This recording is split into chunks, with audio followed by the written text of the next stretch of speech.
Of course.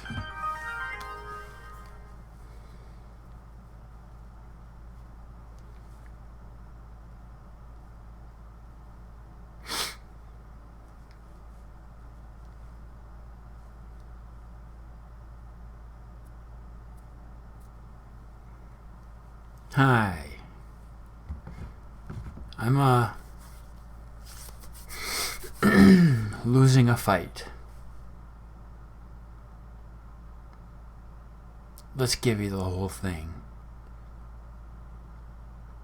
So, born in Grand Junction, Colorado, 1976. And things are as, I guess, normal as you could hope. Parents worked and I went to school. Things were like classic cookie cutter American. Had a nice house. Had means, had no wants for anything, had no idea what want was. I've always had everything I needed until, that changed. But so what it was like for me as a kid, like, it was mostly good. Like I said, I mean, it was mostly idyllic. It was only in retrospect, and you have to understand, all this is coming out from me, like, remembering shit and piecing it together later. My brain needing to make sense of it all, but I remember my mother being just my everything, so nurturing and attentive and supportive.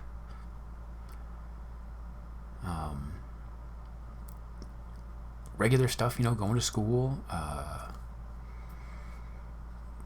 There was Nana across the street, who was like literally the whole neighborhood's grandma. She wasn't, she had her own kids and grandkids, lived all over the place, of course, and they all visited, but she was the neighborhood grandma.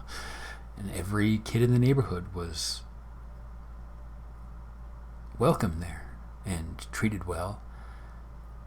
Just a loving environment, so I grew up with that small town kind of feeling, and I walked to school every day.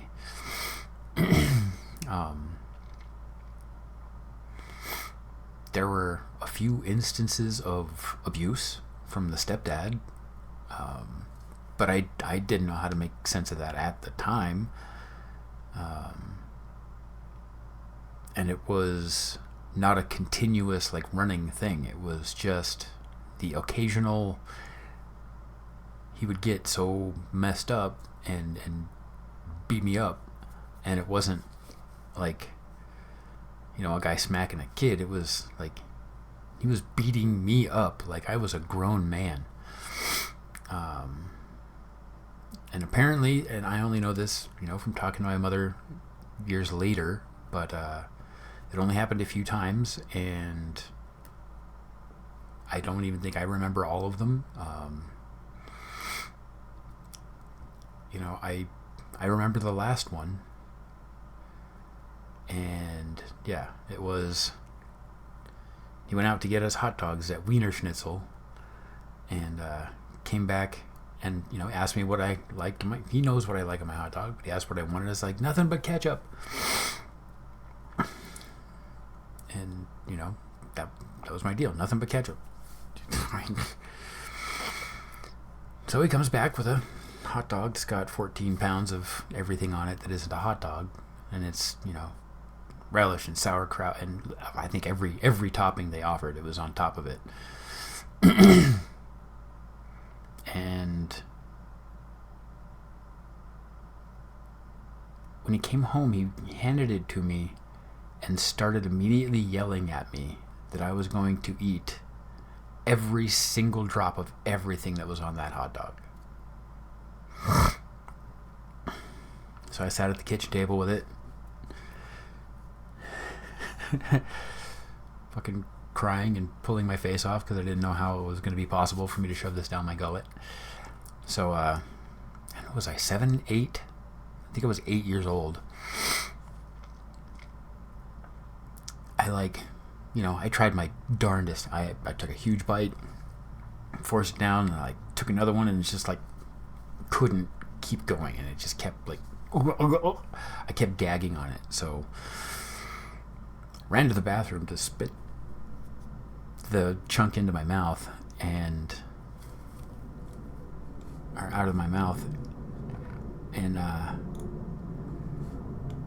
was like, wait, maybe I can just hide the hot dog behind the toilet. So that's what I did. I hid the hot dog behind the toilet.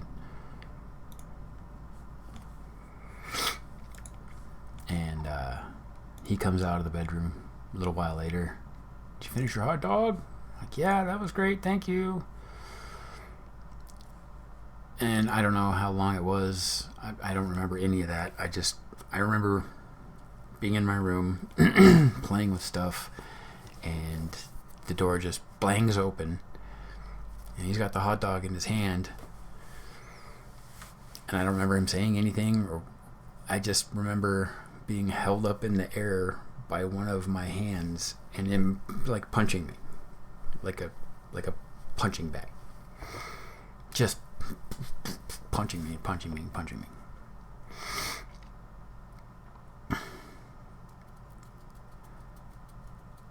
And piecing it all, and this isn't memory, this is piecing it all together, but I don't remember after that. I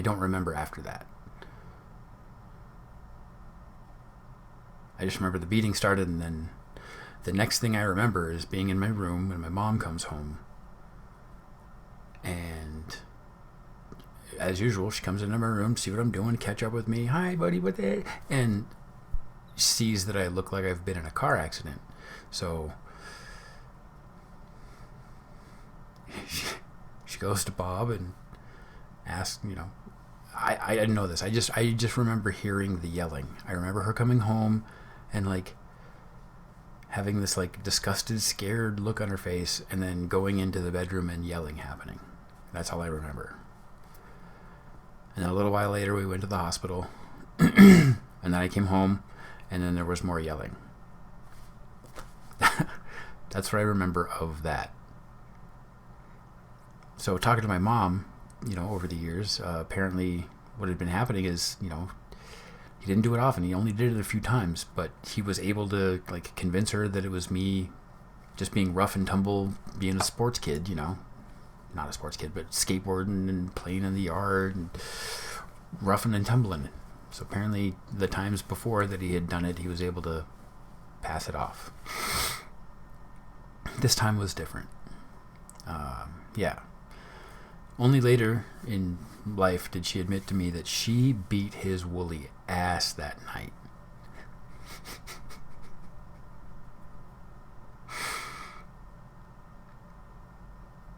My mom fucked him up.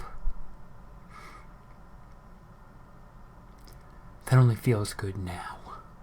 I couldn't have known. I didn't know that at the time. Couldn't know it. Yeah. It was only like 8 years ago or so I found that out. And who knows, maybe she's conflating things from her memories as well, but yeah, so it was only a couple years after that we left him. So I come home from school, normal day at school. I don't even remember what time of the year it was. I think it had to have been, spring, summer, because I didn't have my coat and stuff like that. I remember it being light and just having like regular t-shirt, jeans, and a backpack. Then I get home and our station wagon is in the driveway, like literally packed, like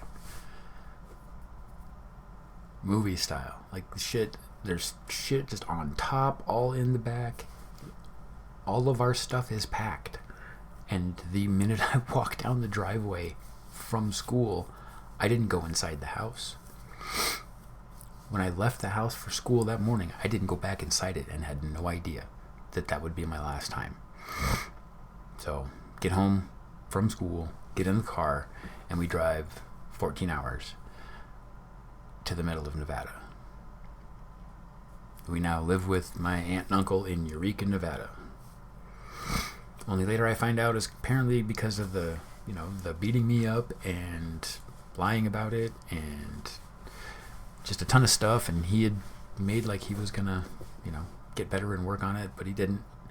And then he cheated on her, so she like beat the shit out of him again, and we left.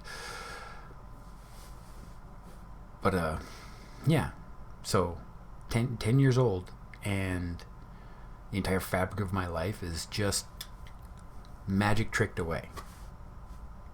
Magic tricked away. My fucking friends, my school, the fabric of my life. Nana across the street, my best friend Calvin.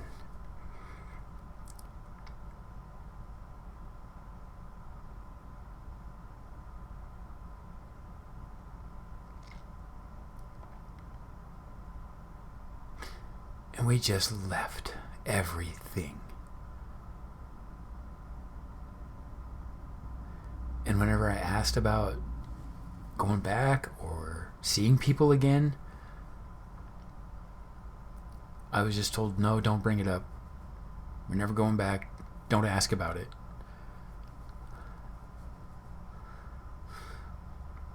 So, there we are, Eureka, Nevada. Eureka, Nevada. And if you don't know, that's a town of like a couple of hundred people that are keeping an old mining company in business. Like, that's it. If there wasn't a functional mine nearby, that town would not exist. It's like between Ely and Elko, Nevada. And you have to go to either one of those to do anything because it's so small. And yeah, so I was there with cousins, aunt, uncle, made some friends, a few years there. Not much happened other than Mom immediately falls in love with the tall Alex Trebek looking sheriff's deputy who is a co-worker of my aunt's.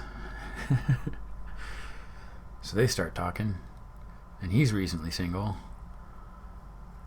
So my mom and the deputy sheriff for Eureka County, Eureka, Nevada, or wherever, I don't know, they hit it off. They got together, got pregnant. I had a sister. I have a sister.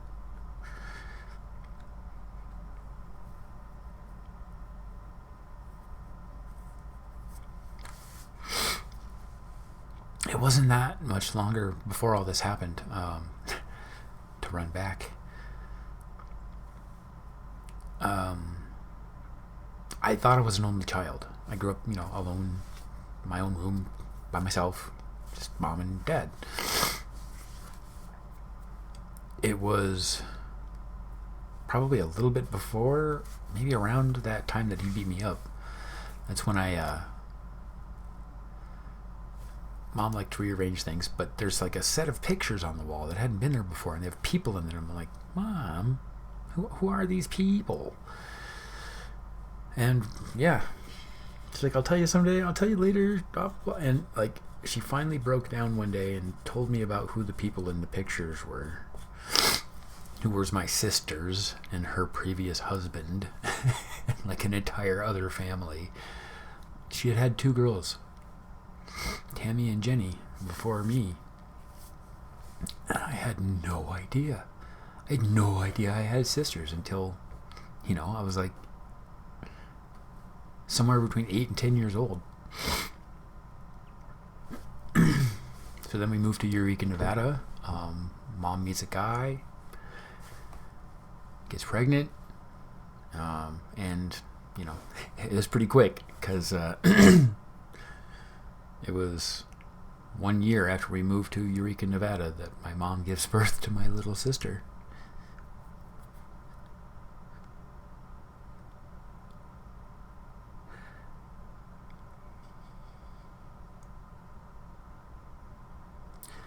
It's only now that I think, that was so wonderful and I loved it, but I'm sure I was a crappy little teenage boy who just wanted to hang out with his friends and not babysit his sister, right?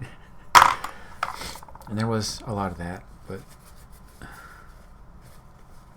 we were good. We were just good.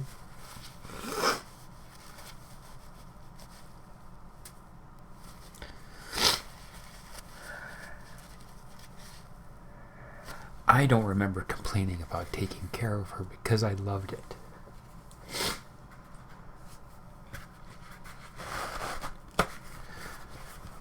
Sure, there were times when I wish I was doing something else, but the doing of being a brother was never a burden to me.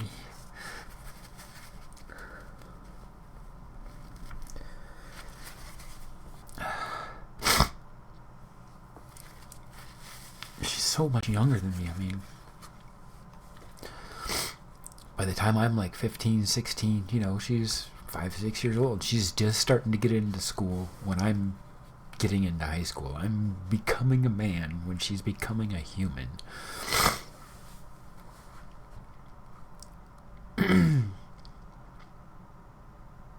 And yeah, there were rough times. We moved a lot. So it's me, mom, stepdad, and sister, and we moved from town to town, and from job to job, and from school to school, and from house to house, and we were never anywhere for like more than 8 months to a year. And yeah, so that was just what life was like for most of my teenage time, was just running around, finding new towns to live in, new opportunities that never panned out. We were always just so fucking broke.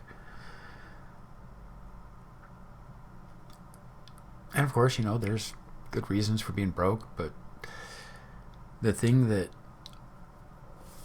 I only put together like later in my teenage years, and I did put it together then. It isn't a now thing. I realized it then. I was so incredibly, fundamentally angry at them telling me that we couldn't have decent food or clothes, and that I couldn't go on field trips, and that we couldn't afford the uniform for the band, and that I couldn't have a trombone because we just couldn't afford those things. When 2-3 times a week we're going to the local restaurant, spending $30-$40 on food,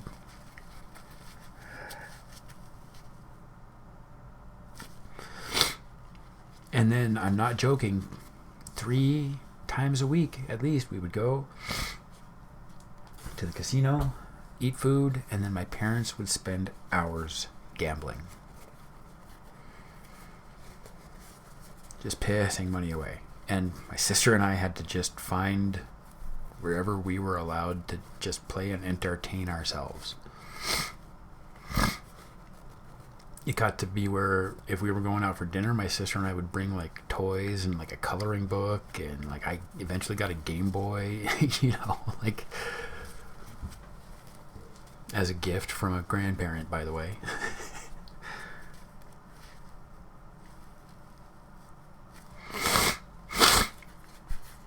So yeah, I watched a lot of, and that's what it was. I was jaded and angry even then, because I was in choir and band, and that I was a musical kid.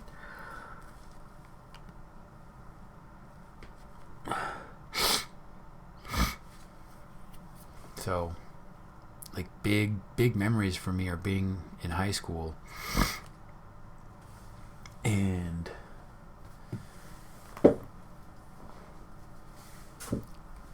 like not being able to do almost anything that the school was encouraging me and my friends and teachers were encouraging me to do, and I just couldn't do it because we couldn't afford it.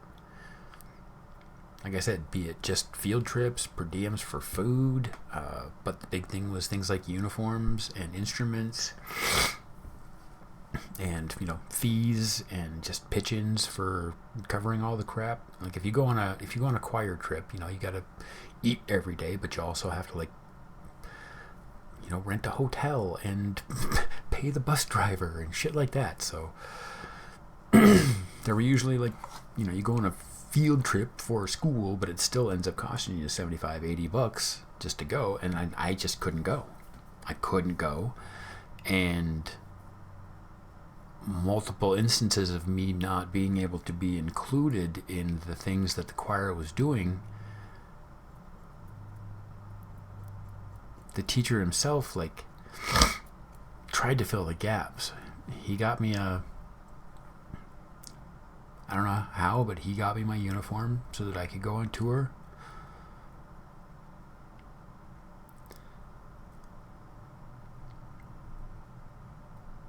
I mean, I rolled through different trombones. They were always the crappiest, most beat up ones, and I never owned one, and sometimes I could take them home or not. I don't know, but so I never had a trombone.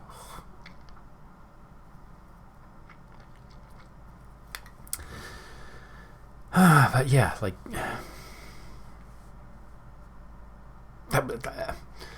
and it being Fernley, Nevada, wasn't a lot of opportunities for growth and like extracurricular stuff. Like they didn't have a drama, an official drama department. There wasn't drama classes. They didn't put on plays. They had a choir and a band. Since that was attachable to football.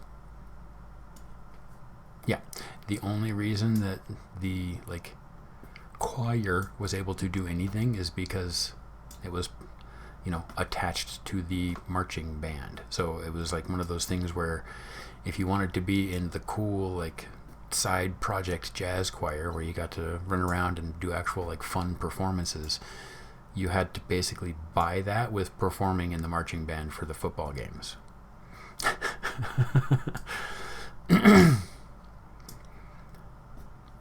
Not for choir, but I was in band as well, so that's where the trombone comes in. I'd like to go sing and then I could play, but yeah.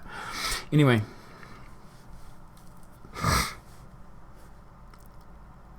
a lot of opportunities missed in school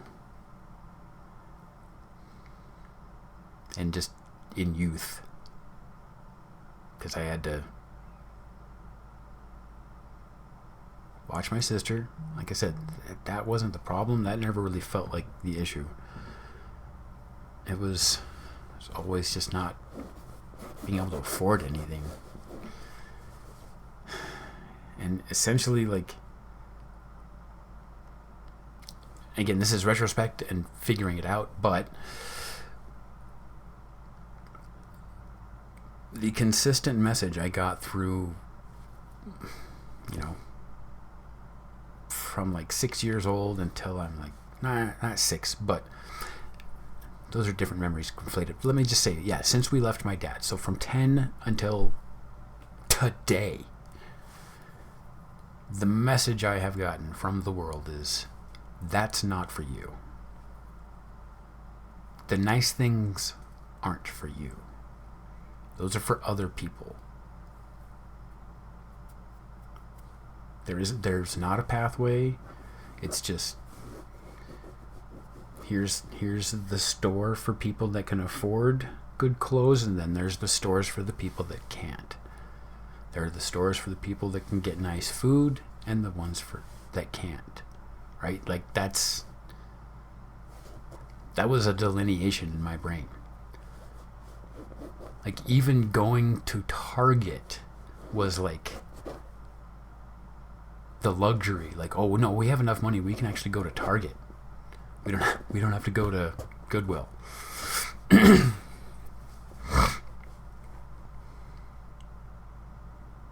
Big one for me was, I wanted Jurassic Park shoes. No, that was later. I had to think. Nope, that was the thing. There was some shoes. It wasn't Jurassic Park because it didn't exist yet, but there were some shoes I wanted. And I just remember it being a big deal for me that I wanted those fucking dank ass shoes and could never get them. So what my mom would do is get me the equivalent, but the cheap version. And I know she was doing her best, but it was always insulting because, and that's a huge thing for me today, low quality stuff does not save you money. Low quality merchandise, clothing, tools, vehicles, whatever it is, low quality does not save you money.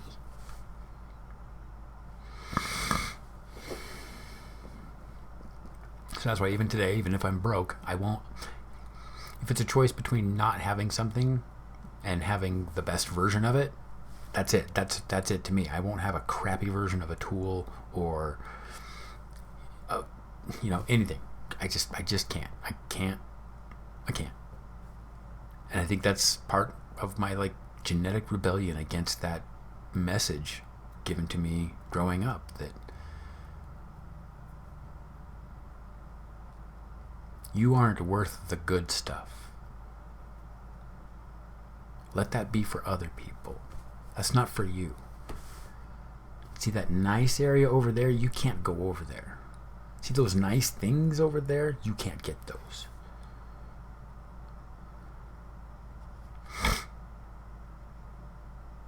So, that has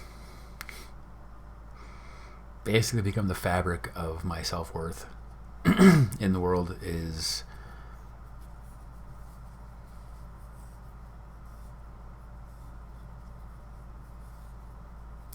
basically feeling like I can never have the nice things. And that is the message the world keeps giving me, but I don't think that's the case. I think it's because I'm hardwired for that. So that's just how I see things and feel things, and I make things that way. Yeah.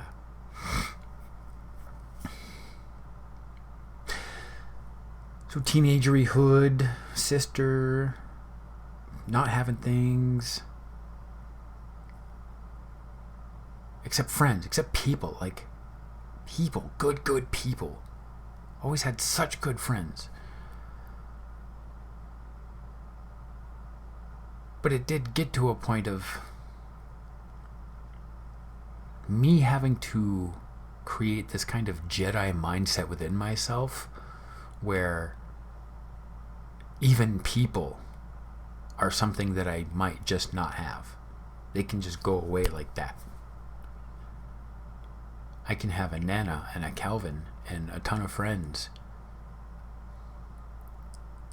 and a grandma and grandpa that we see every weekend, and that can just disappear. So get the fuck over it. You don't get nice food, get over it. You can't play in the school band, get over it.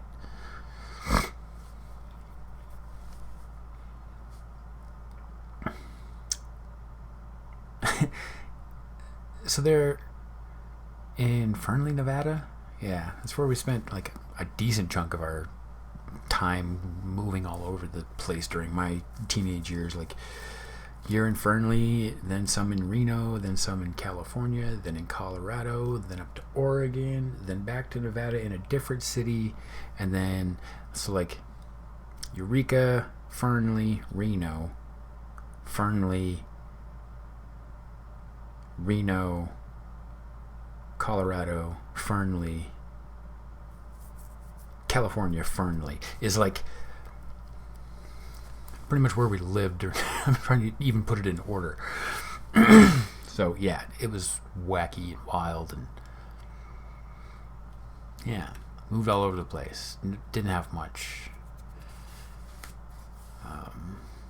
And all this time, I'm a tinkerer, a builder, and it's basically my mindset that if I can't have that, well, fuck you, I can. I'm just gonna have a shitty version I made myself.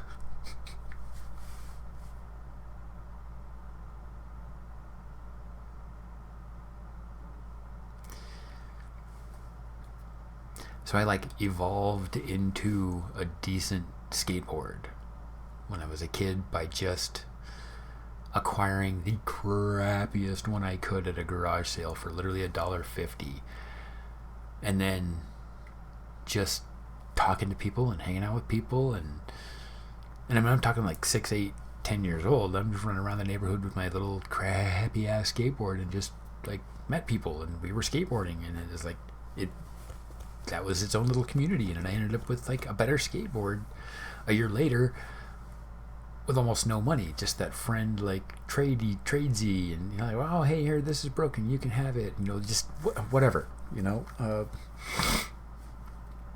I think I even got in trouble once for trading one of my toys for some better trucks, that kind of thing. But making, tinkering, learning. Yeah.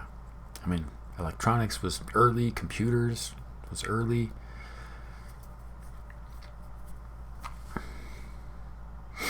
Audio, like messing around with audio, and not just in the electronics of audio, but understanding like the physics of audio. That was early for me too.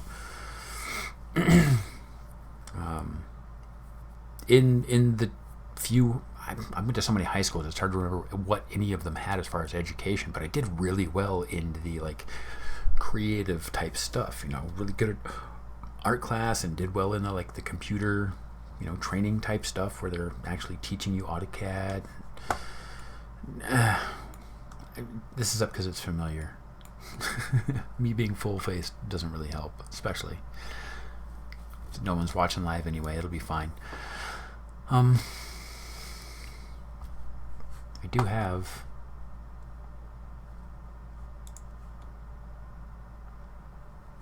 this.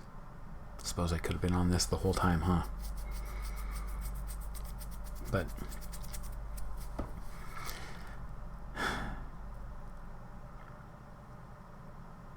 so mom, new dad, sister, me moving around from place to place, being told we can't have things, losing things, breaking things.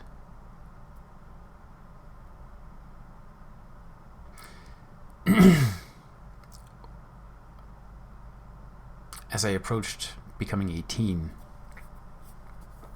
things got real rough. About a year before, the stepdad, his name was Jerry. My sister absolutely adored him like any girl does her dad. Nothing wrong there. Jerry was physically abusive to me as well. Nobody else. Didn't hit mom. Never even got close to abusing my sister. But me, he let things out on. And that was another case of I didn't tell my mom just because she was happy. As far as I knew, things were good, and I thought I would be hurting her if I told her about it. So I took it. Wasn't usually that bad. There was one that was hard to hide because I did need to end up getting some medical attention for that, and ruptured my left eardrum. So that was one where he didn't get away with it, but I mostly took it. And he even admitted it later. The night that he woke me up at 1:30 in the morning, pulled me out to the couch in the living room, and I'm 17 years old. And he says, "Hey, I'm leaving your mother and you guys. I've been cheating on her with my ex-wife, and we have decided to get back together. I'm taking everything that I own. I'm leaving you guys nothing except that busted-ass Buick in the front. You're the man of the house now. Good luck," and left.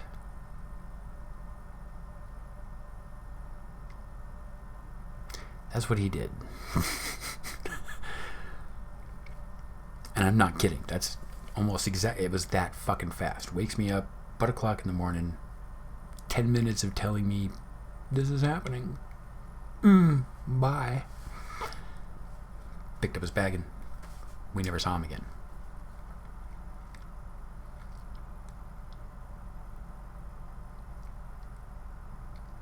Then there was the whole divorce and custody and all of the absolute ugliness that had to happen.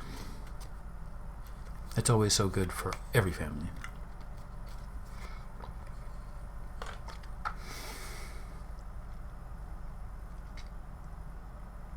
So yeah, the last year plus of being with mom and sister in Fernley, It was the three of us.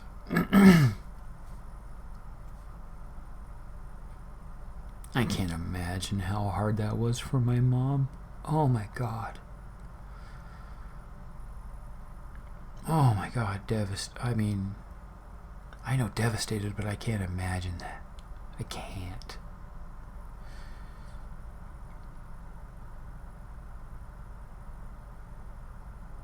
So there's no blame for, what goes on next, but it's just...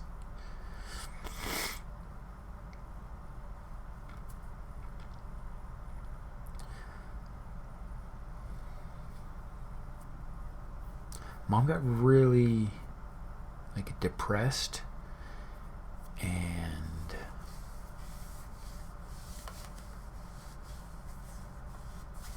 just angry. My mom just became angry. The woman that was always just my absolute purest source of nurture became abrasive.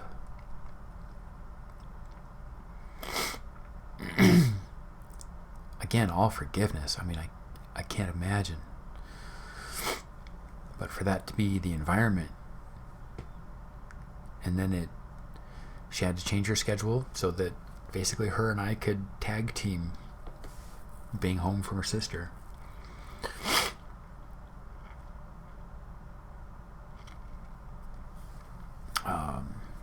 Yeah. Last year of high school, luckily I was able to get a couple classes off because I was doing well in credits. Let that be its own story in a little while. So I had a few classes that I didn't have to take senior year, and it was a little easier. Not senior, but junior. So I was going to be a senior next year. Yeah, age, things, it all walked out. I was going to have to be, an 18-year-old senior. That's fine. But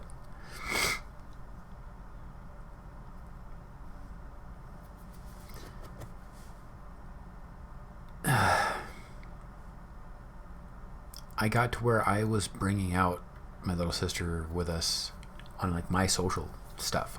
I would just bring my sister out with me and my friends, and that wasn't all that terrible because they often had they had little sisters too. My friend James and his little sister would come over, and it was a nice pairing. It was nice. So I didn't even feel that burdened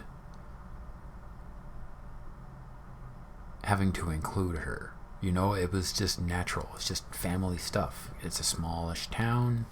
Everyone's got so much family. Everyone hangs out. But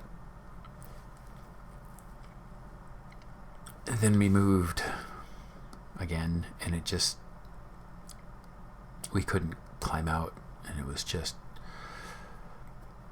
so financially rough.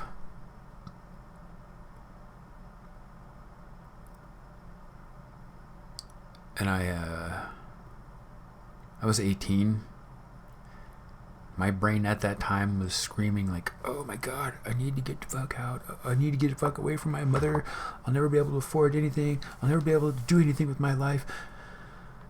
And, I had that angsty teenage rebellion independence crap brewing in my brain, which is fucking logical. It's not like I was going to just choose not to be the same kind of mammal all the rest of the billions of them have been, so trying to forgive myself. But it got really bad, and it was after I turned 18, it was just a week of just terror, and my mom and I were fighting so much. It was every day, just barking matches.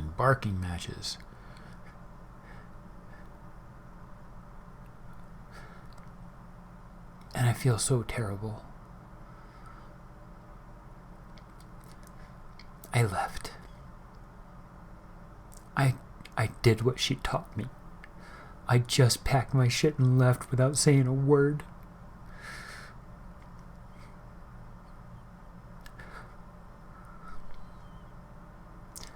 I did that to them.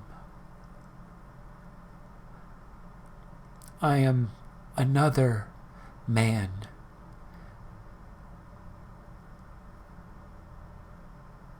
Who left.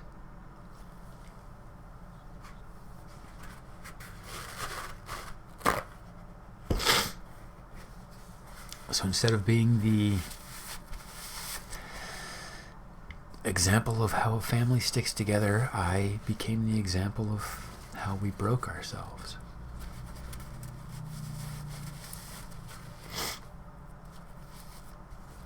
And yeah.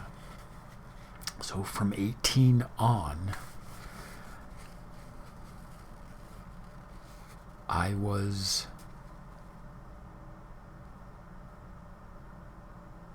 turned mom and my sister off in my brain. Because it was just too much. And that's what I was taught to do. Those were the skills I was given. Not given, had to hone. The skills that I had to hone for my own emotional survival of being able to turn off important people. I had to learn how to do that. And I did it to them. My mother and my sister.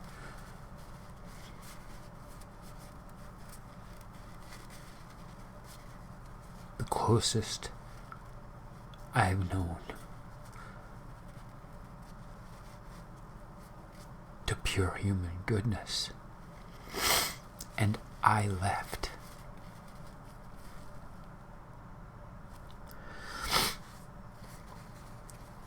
Lots of time working on, not blaming myself for it, just recognizing it and trying to acknowledge, process, and hopefully prevent. But that's been the trick. So they're in Oregon with my uncle, and I can imagine now just how tough it would have been for him, basically harboring his nephew, but still talking to his sister about it.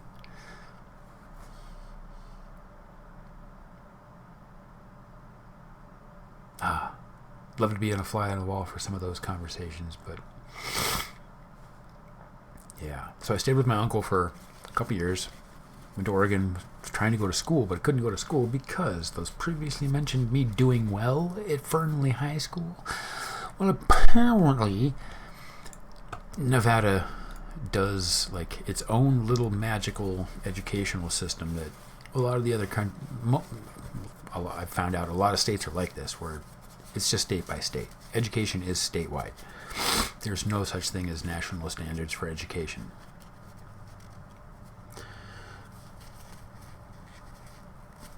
So Nevada did this cool thing, which I thought was wonderful at the time. Find out it's basically min-max stats for budgeting, but we'll talk about that. What it is that they would give partial credits for like related classes. Basic theory would be if you pass your woodshop class, if you took woodshop for a whole year, passed it, you get a half of year's worth of a math class credit. Take 2 years of shop class and you will have gotten 1 year of math. And if you're doing bad in your other math classes, that would be a way to like boost it, bolster it, and then get people enough credits across the board. So if you go into your history class, like you get boosted in your English scores, things like that. Yeah, so it would just be like cross-relational credits. Yeah, so turn 18, fight with mom, fuck up everything for everyone forever, and the Oregon high schools tell me, oh yeah, no, we don't do that. We don't recognize that. So none of those extra credits they gave you for the side stuff count. You're essentially a freshman again. We'll be kind. We'll make you a sophomore. 18 fucking years old. Could piss through the rest of my graduation credits at Fernley High School. And apparently a high school in a state with decent education system says, yeah, what the hell are they doing? You're dumb as fuck. So I was offered to go through a high school like equivalency thing at the local community college, which would essentially like give me an actual high school diploma from them, endorsed by the community college, by them being able to, confirm that I have general education. So it's not a GED, it's an actual high school diploma. But then you do the classes like a GED program. That was the idea. Did that for a few months, and I'm like, man, this is feeling pretty slow. What's the holdup here, high school counselor? It's like, no, let's check. You're only gonna have to do this for 2 years. I'm like, the whole point was to skip doing that. So, yeah, essentially became a high school dropout as soon as I moved to Oregon.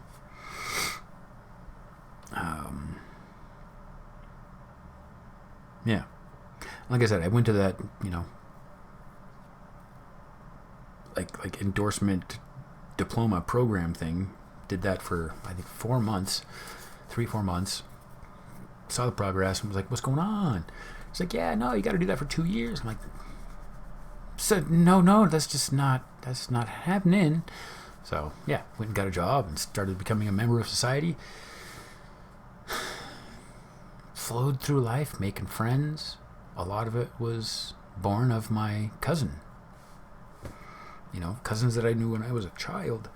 And we'd run around and had tons of good memories. And then here we are as adults, learning how to be, adults.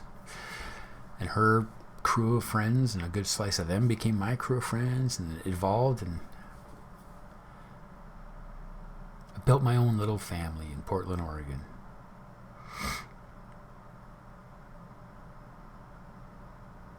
And it was really good for like 16 years. I was there. Dropped a job, regular kind of stuff you would imagine when you're 20, early 20s, mid 20s. Had a near career path with the Sharper Image. Where are they? Right. Yeah. Just regular jobs, nothing like career-wise, but no education to speak of, and no real direction in life.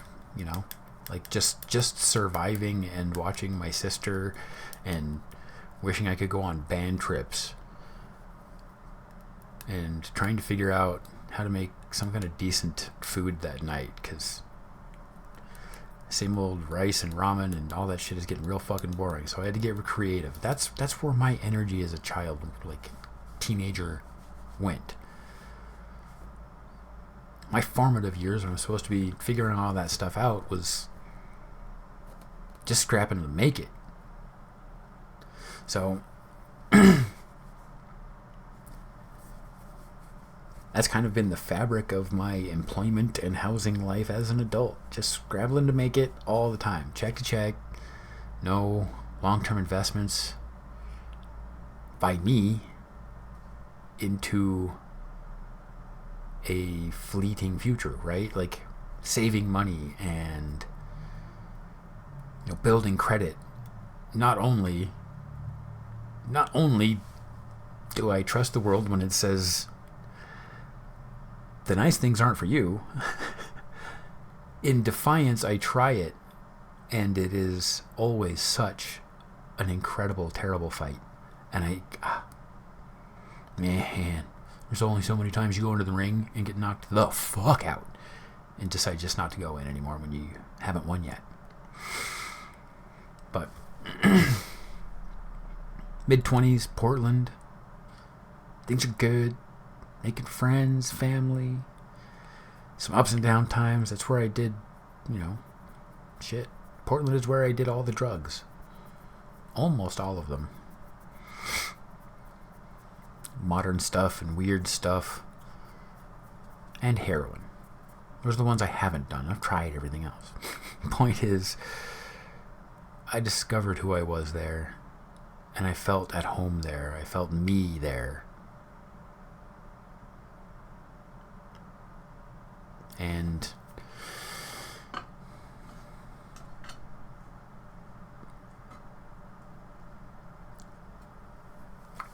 I was there for 10-ish years and started trying to make up with mom and sister. And, you know, the connections through people, friends, family, and all. And I start reaching out. And I actually think it was our older sister, Tammy, might have been one of the catalysts for that.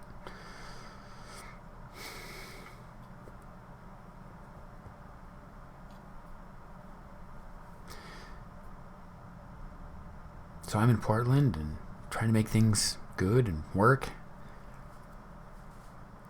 And almost by textbook, the week after my sister turns 18, she moves in with me in Portland.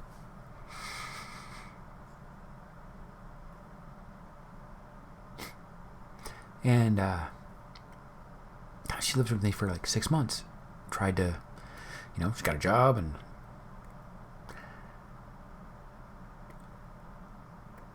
we talked about it later, and she felt like I wasn't supportive enough, and I can definitely see that.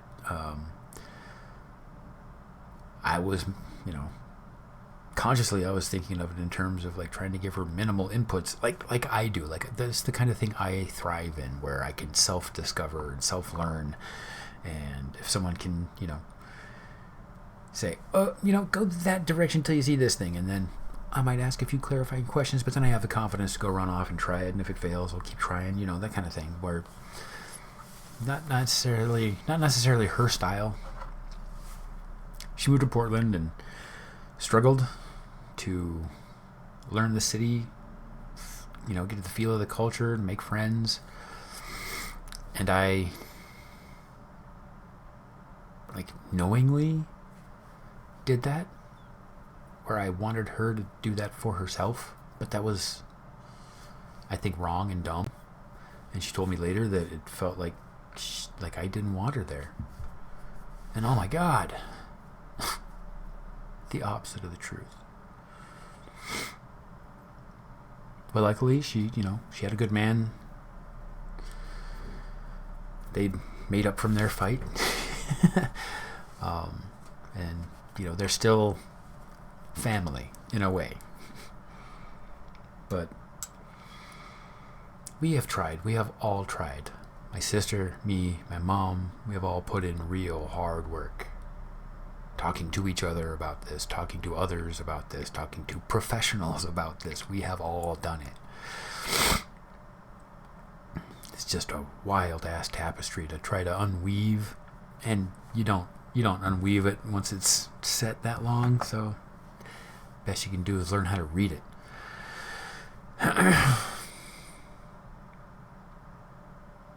But that's been my goal, like, as a single adult, is to try to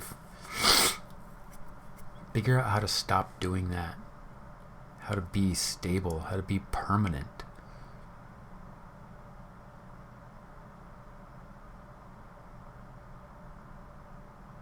Keep trying. It hasn't worked yet.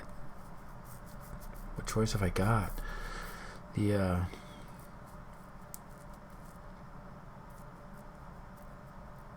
Lots of choices.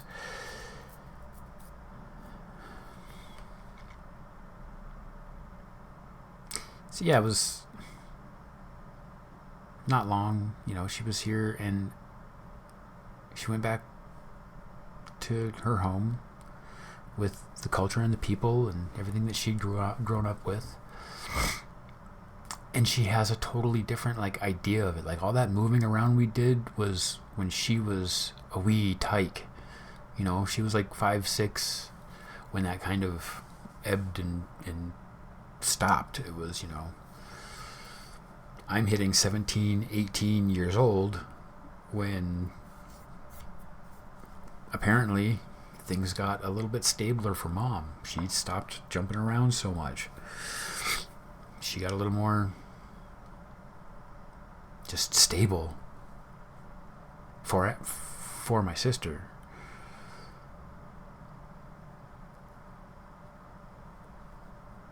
My God, the struggles they must have gone through. I can't even ask for forgiveness. It's unbelievable what I did to them.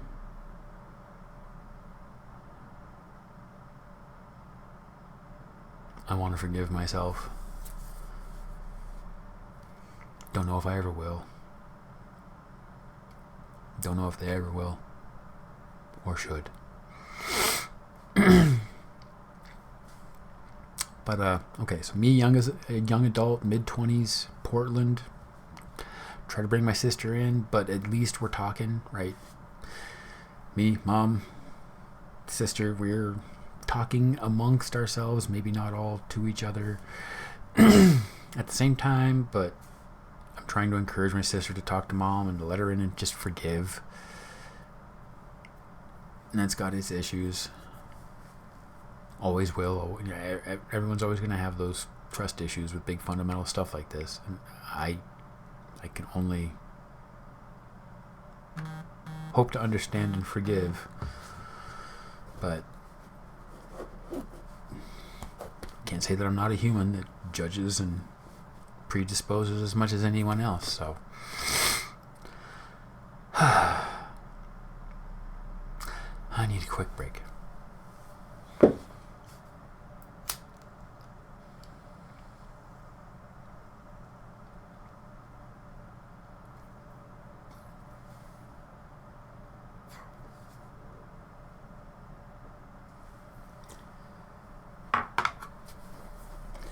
Who'd have thought that crying and talking a lot makes you thirsty?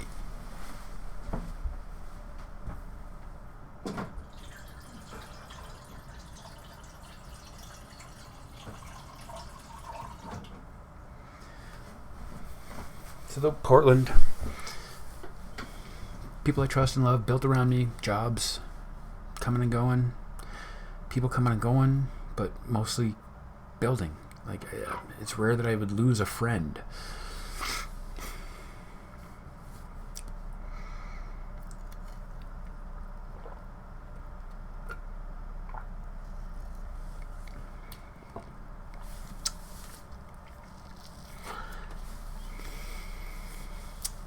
So that was the last years in Portland were the years where I kind of discovered drugs and was very arguably in the wrong company for a while. It was just a crew of people I was hanging out with, the way it evolved. Things could have gone differently for me if I hadn't been around those folks, but I do not regret any of my friendships and connections. People are good.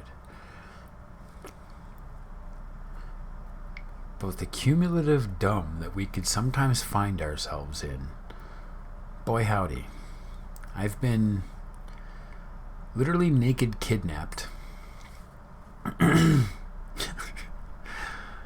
So some thugs smacked us up a little bit and stripped us naked and then made us go into the other room to sit on a couch. Well, they ransacked homie's car, my friend's car, for all of his drugs, money, and everything else. But yeah, after talking to law enforcement, the fact that I was forcibly moved from one room to another under threat is technically kidnapping.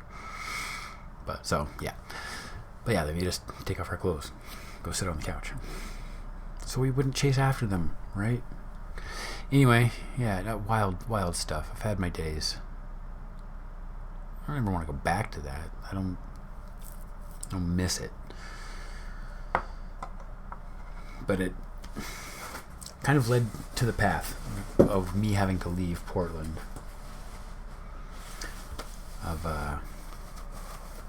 Yeah.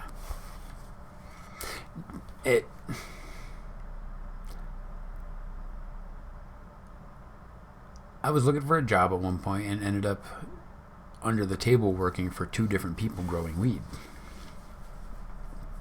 profitable, lucrative. I did well enough. Paid my bills, had free weed. It didn't occur to me that I was going to have 2 years without official employment on my work history. It's a little different now. I can kind of tell that story jokingly, but like I professionally grew weed for almost 2 years, and yeah, so there was a point where I'm like, yeah, no, this sucks. I don't want to do this anymore. I want to get a regular job. And job hunting was just fucking tough with the quote unquote gentrification, right? And that just means that lots of people are moving to an area, and the threshold of how many jobs are available for who starts shifting. And I do remember the stats being printed at one point, and in a reputable publication, that it was literally 50 people to every open job.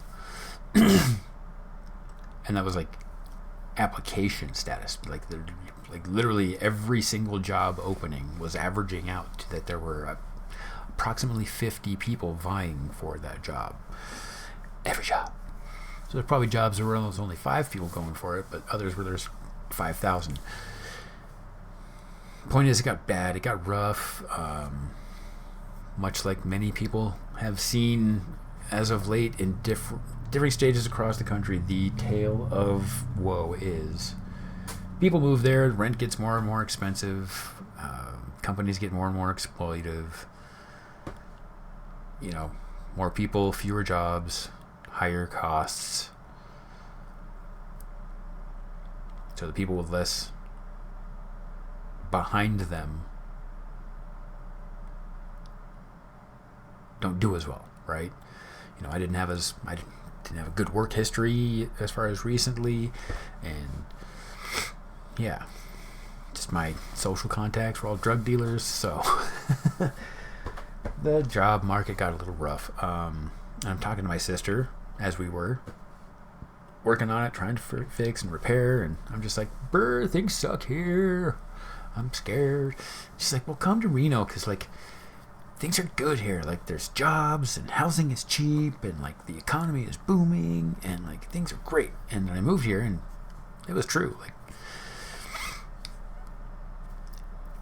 14-ish years ago, there's lots of good jobs to have, and I got one. Literally, what was it? I moved here 2 weeks later, had a job at Office Depot, and like shined through that so quickly. I think I was only there for 6 weeks before I got a better job somewhere else. And then I was at that place for 4 years, had a nice apartment,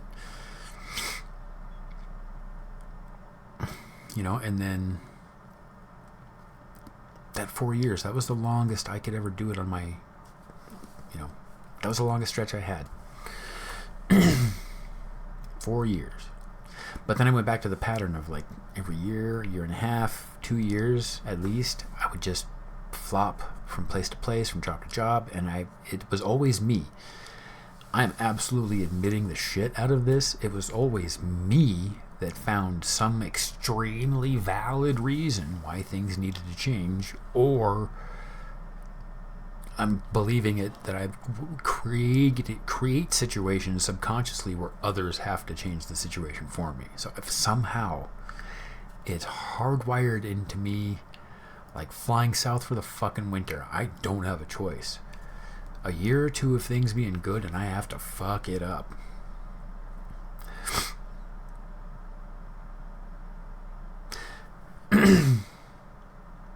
But that's essentially like, after moving to Reno, that one good job, and then it's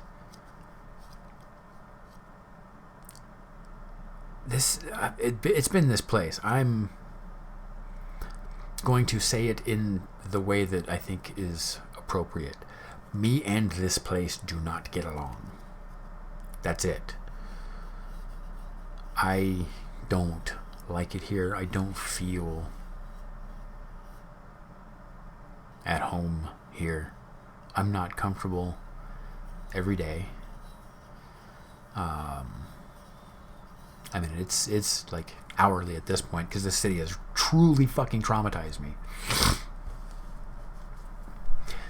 To bring a bunch of this into like perspective, the last few years of me being in this city, and I mean that literally the last few years, I have yet to live in a location where a person that shares a wall with me has not been allowed to absolutely shake my entire living space seismically, continuously, with no repercussions. And I am not Joe King.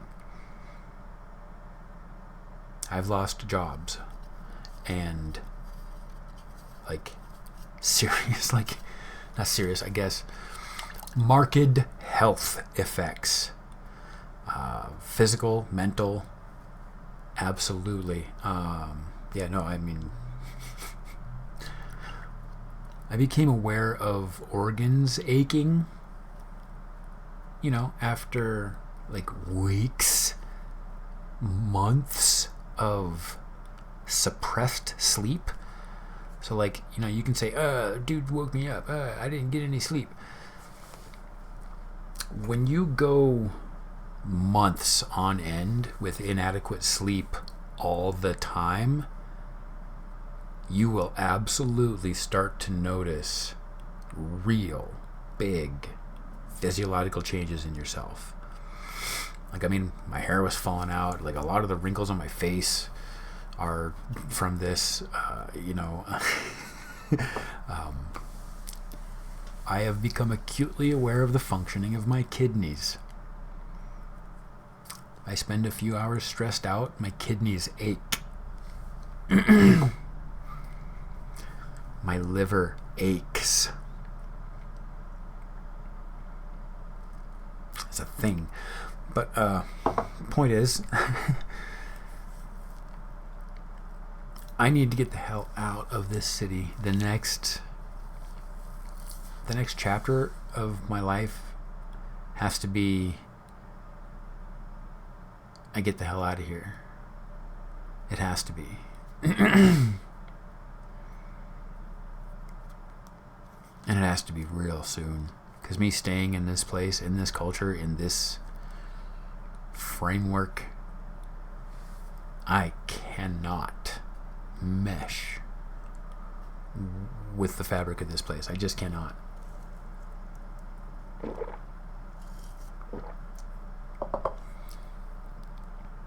I've been trying it for a decade and a half, and it keeps getting worse and worse and worse.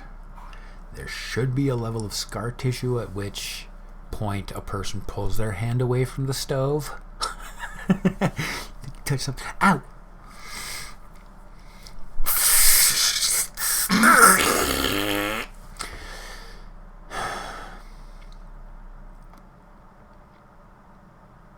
My hope for myself in any very, very near future, as well as any long-term future,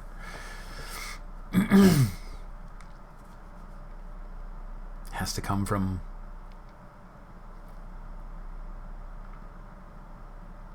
the only thing that I've really come to trust, and that's people. It often hurts me trusting those people, but I still have to do it. I just do. It's just, again, it's part of like who I am. I grew up in that country Colorado, people are good, this is a fucking little town, we're all going to make it better for each other mindset. I can't give it up. I mean, I've even fantasized and thought, I fucking tried. I can't do it. It could be that I've had opportunities to come up in the world, or at least do better for myself by being false, by lying, by ignoring truth. I have also lost people because I asked that of them, which is wrong. It's as wrong as any other ideology, in my opinion, that if you think a person's worth is how much they are like you, that's just bad.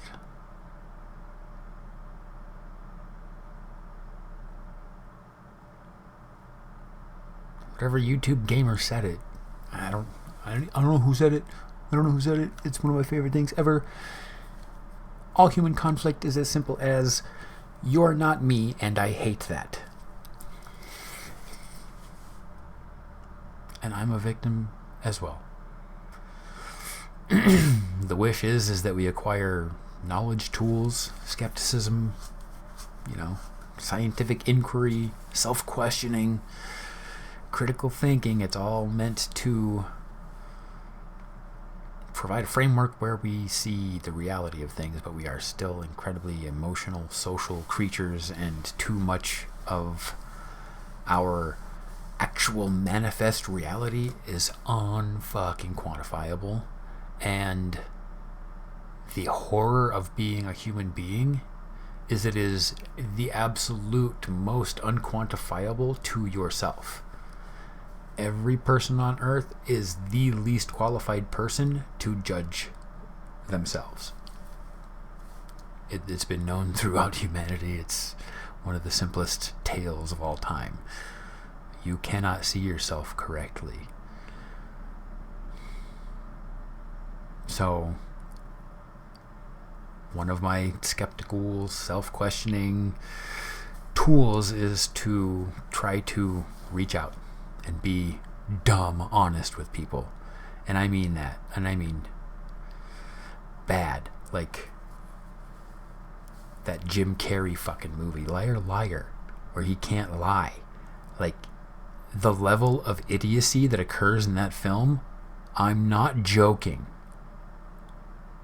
That's what it's like trying to be an honest person.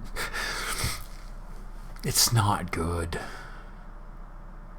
And again, I've said a lot of my recent hurts have been from thinking myself that asking that level of kind of honesty and vulnerability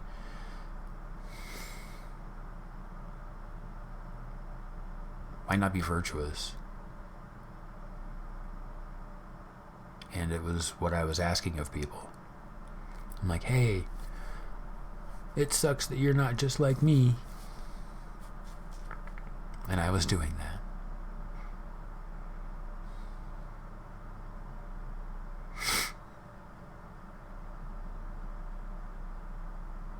Now, the whole point of these kind of like ideas of building up the tools of self-protection, self-questioning, all this is to help you prevent and reshape the future. But it's almost never the case. Even the current psychology, consensus is no, looking at it truly like as deep as we can understand it, psychologically, biophysiologically, like everything like we know about brain and behavior, which is very fucking little, but the best models right now absolutely confirm the idea. There is no such thing as free will. There just isn't. You are programmed. Now, that program is ever evolving. That program shifts. But you having conscious control over it is for the most part, illusion. It is the result of the brain actually needing to form a coherent narrative of cause and effect, and it make logical sense to the knowledge that brain has. And that's it. So free will, you making a decision as to whether or not to go out one night or to stay home, or to, are you cleaning the garage? Are you sanding the fridge? Are you painting your tongue? What decision? Any minute to minute decision is not a conscious. Let me choose between these options, and through some immaterial, outside of myself criteria, I can just decide that this of the decisions that I have to make is the best one. That is not happening. Your brain is taking in stimulus. It's throwing it all up into the patterns of everything that you are, literally everything that you are, every minute of your existence up until the moment that decision is made is part of the fabric of that decision, and it is made before the parts of your brain that contain your own self-awareness can even be aware of it. You cannot be aware of your minute-to-minute decisions. You can't. Your brain is literally retroactively every second telling itself that it made those decisions on purpose. And it's the real, like, biochemistry of the brain is that it's retconning itself continuously by acting in the natural way that it was going to act anyway. And yes, that is the most, like, for the most part, that is the general behavior of humanity. Of course, you can purposefully, with practice, like any other kind of work or tool or anything else, change all that. You can very targetedly change behaviors. You can targetedly change the way of thinking, but it has to be done with the knowledge that you have to create a new natural flow of the brain that then still is retconning itself as being correct. And that's almost known to be impossible through just self-reflection. It requires distribution, right? That's where friends, networks, social connections, that's where that comes in. Modern psychology even shows us, the number of people that fit at what level of hierarchy in your kind of care matrix. Like, how much do you care about what people, for how long, and how much investment do you have in them? And there are pretty solid numbers on what, like, the human mind is capable of, and or is just, that's what we're wired for. So, yes, the behavior of one human being to another is the most predictable and unpredictable thing that can be conceived of. Because it's one of those things where anyone that knows you is going to know, this person's going to act this way. They're going to do that.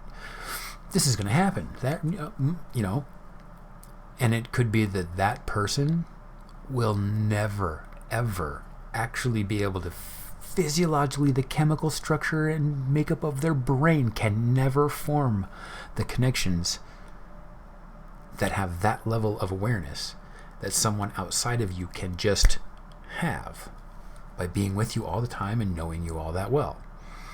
It's that weird, like, self-awareness, self-fit thing, also being aware of others. So it's that whole battle and fight. Not saying people can't. Nope.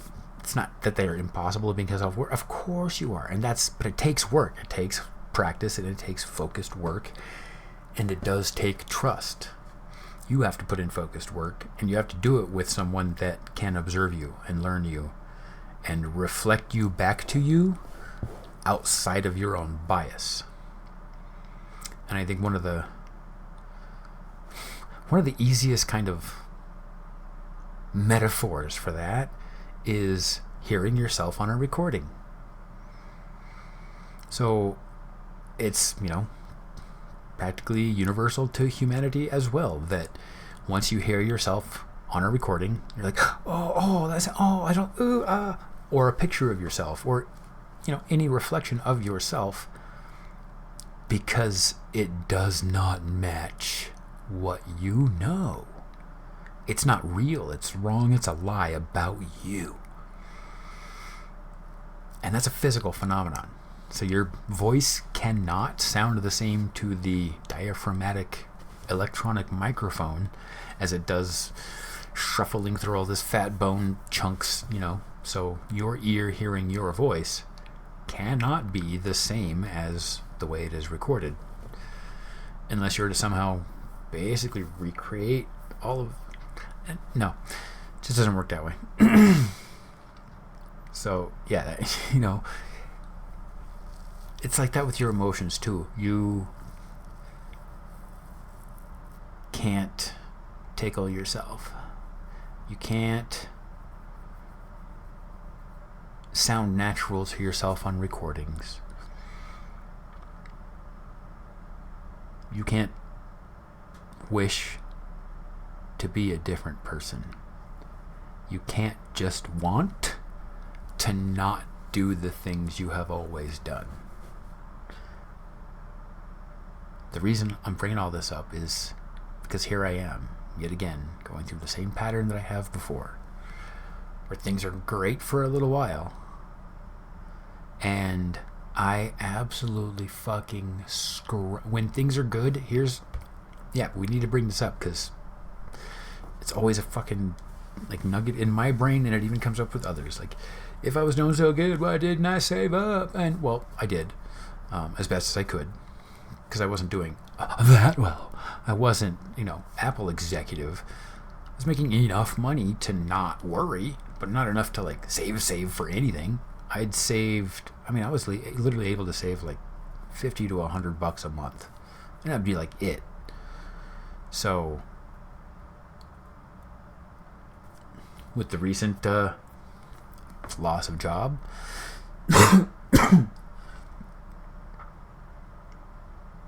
purely coincidence that it looked like I was spitting from an old school loss of job. No. But with that, it's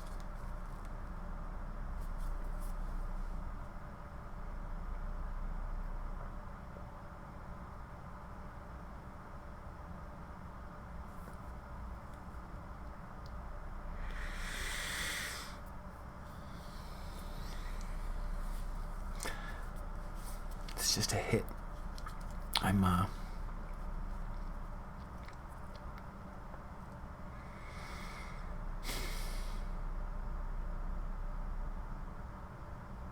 all that crap about, modern psychology and understanding of things and no free will. I want to stop doing this. I want nothing more than to be reliable. I've told people I want to be that Nana across the street in Colorado. I want to be like my grandpa. Everyone knew him. Everyone respected him, loved him, because all he was open. He was just open. Like a store, like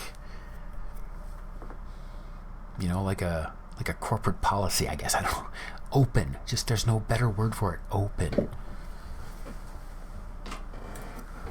I made an open sign for my shirt so that people would know.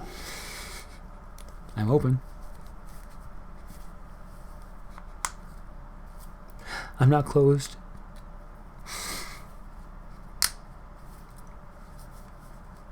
And that's so fucking unusual. Apparently I need to make a sign. It's not hi, my name is. It's I'm open. Take that for what you will. That's what I fucking admired about my grandpa. Admire, idolize, honesty, integrity, being available for others, and I guess I did it wrong. Got the new job, and I thought it was wonderful, and things were good, and I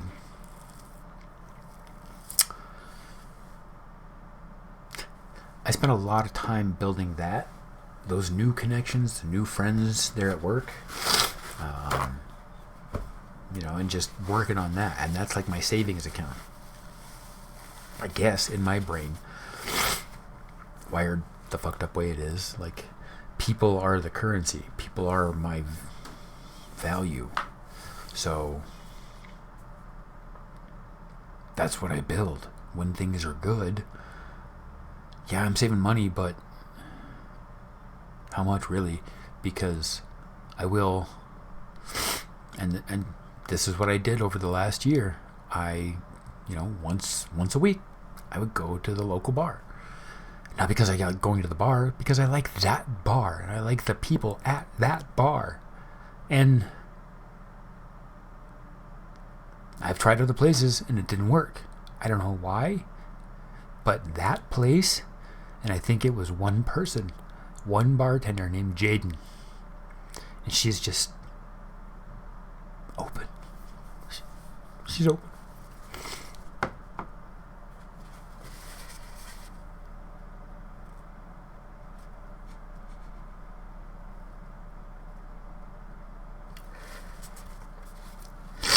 And like, she just made it easy to be folded into like a new social network there. So like, it's fucking weird that my whole life, I'll tell you, I'm not a drinker.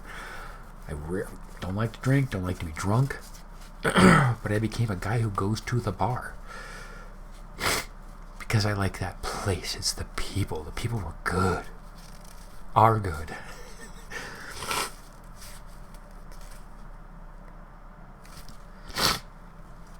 There was some recent drama, and Jaden and a couple other people don't work there anymore.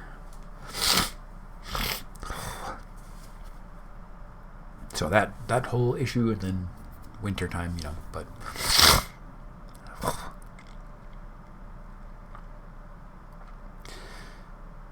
the biggest absolute heart rip out that has occurred is this whole fucking shit with how to do this. I'm gonna say J and L. So I got hired at this job. Wonderful at the beginning, like, I don't trust me, I don't trust it, the whole thing. But after like even just a few weeks, it just felt good. And Jay, one of the founders of the company, woman, slightly older than me, and top tier as far as hierarchy in the company, and we just clicked, we hit it off, and we just fell in friend love.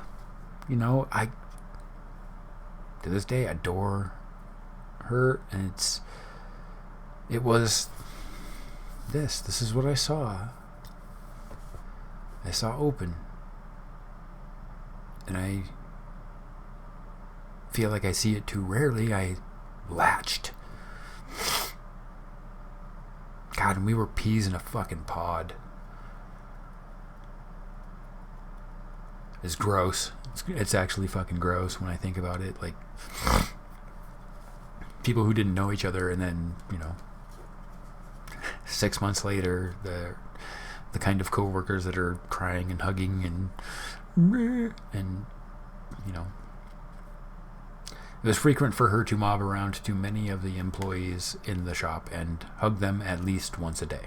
At least once a day.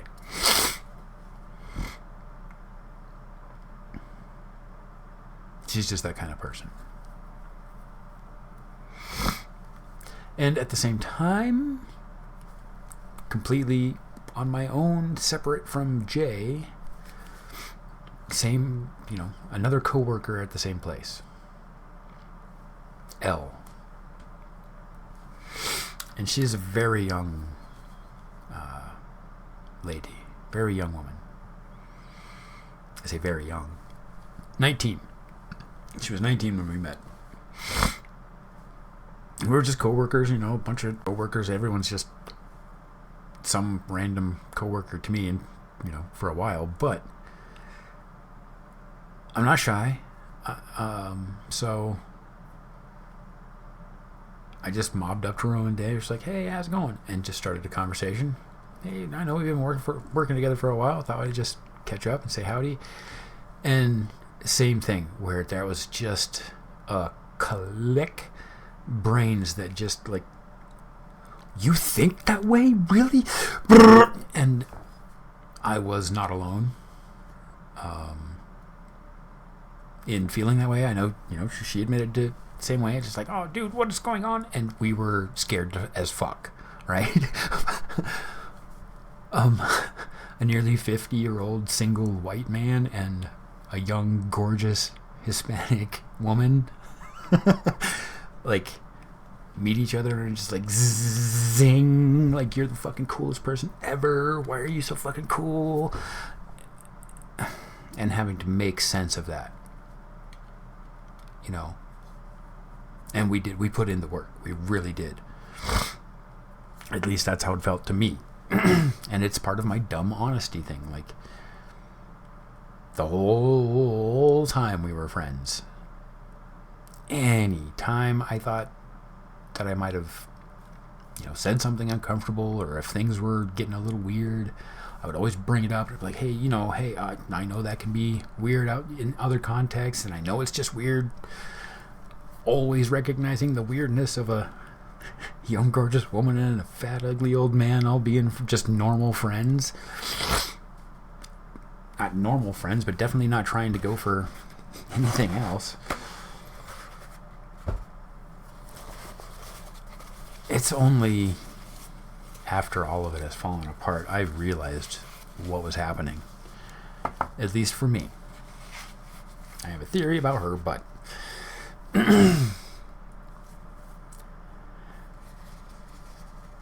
we're friends and we're friends and we're friends. And Jay,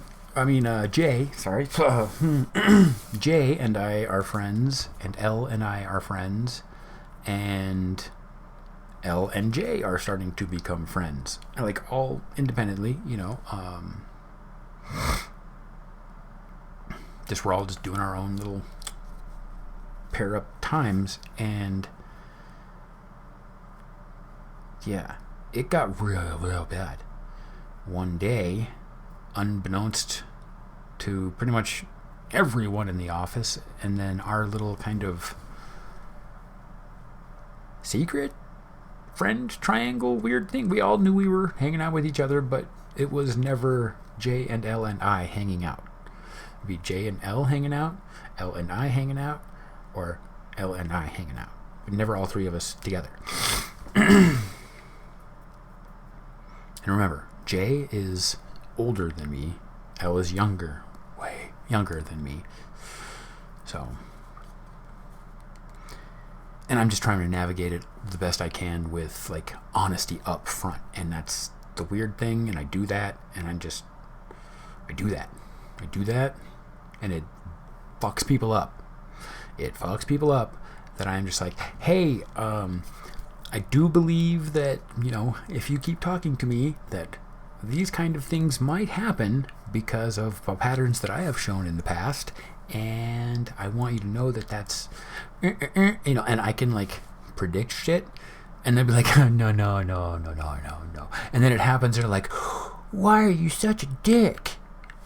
No, you remember, we talked about this, like, a few times through the course of our friendship, where, like, I said, it might seem this way, but it's not because, right? Do you remember saying that like 4 or 5 times? So can you ditch the presumption from things outside of us that... Yeah, so the elf, first thing that happened, one night,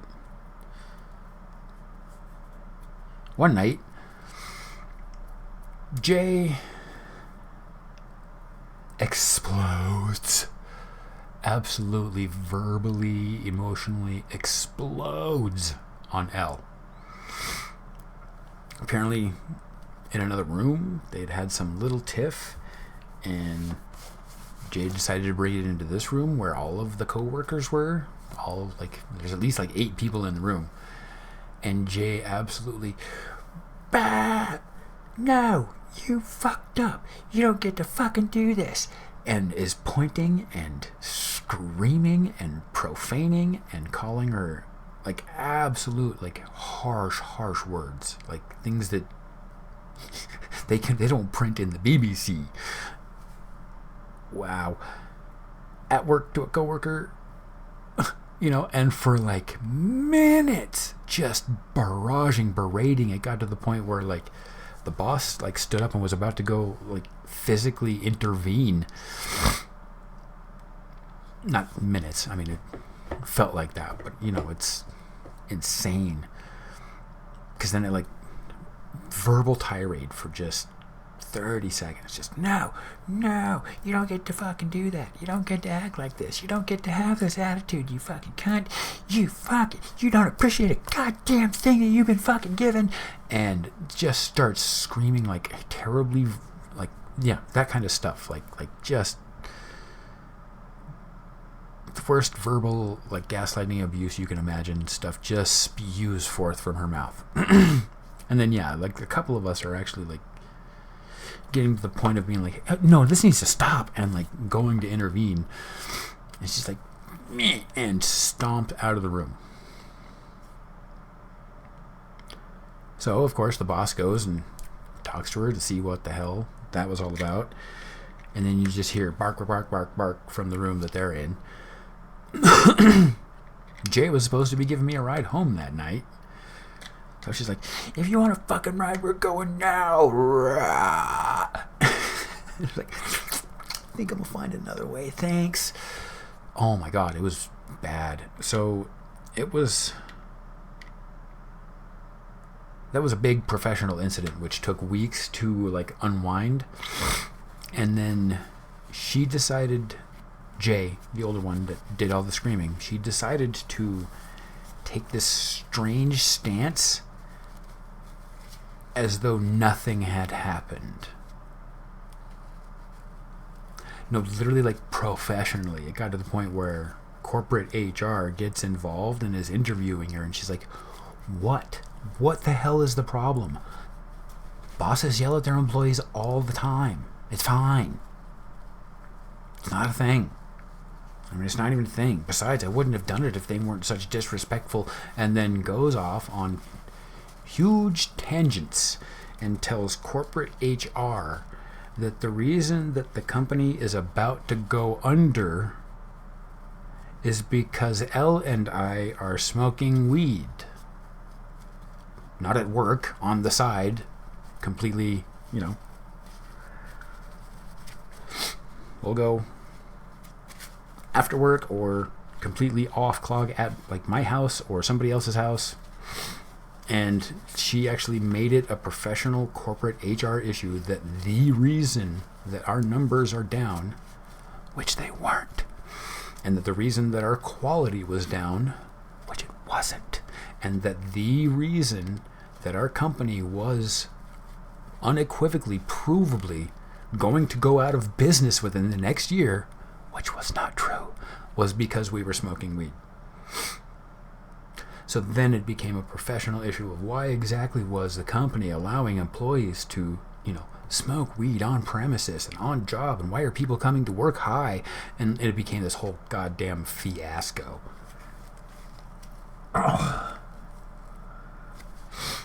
Like, half of the fucking employees of that building had to sit down and have multiple interviews with multiple levels of management about what behavior and what culture existed at the company, all just so that she could say, nah, what I did wasn't that bad. And then Jay, the older, she did that stuff to me privately a couple more times, and one of them was in my attempts to try to get to the bottom of what was happening. Like, the last conversation she and I fully had was like, it is obvious to me that you have some very deep pain that you're having trouble managing, and I want to be there and help you work this out. But talking to people the way you have and behaving the way you have is not an acceptable way to do it. And being in denial of your actions and their effects is absolutely making it worse. Is making it worse for everyone across the board. Everyone who loves you just wants to help you. Get this shit out and get it worked on. Because whatever it is, I can tell you that the way she barked at people was never commensurate with what she was barking at them for. One of the ones that got me to the point of I had to hold my tongue for that instance, but that is what was brought up next time, which caused a conflict, was that we were driving. She was driving me home like frequently. Why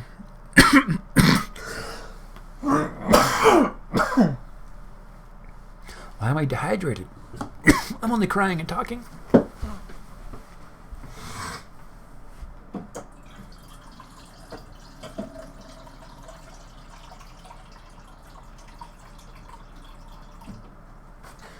So she's driving me home, and is just steaming.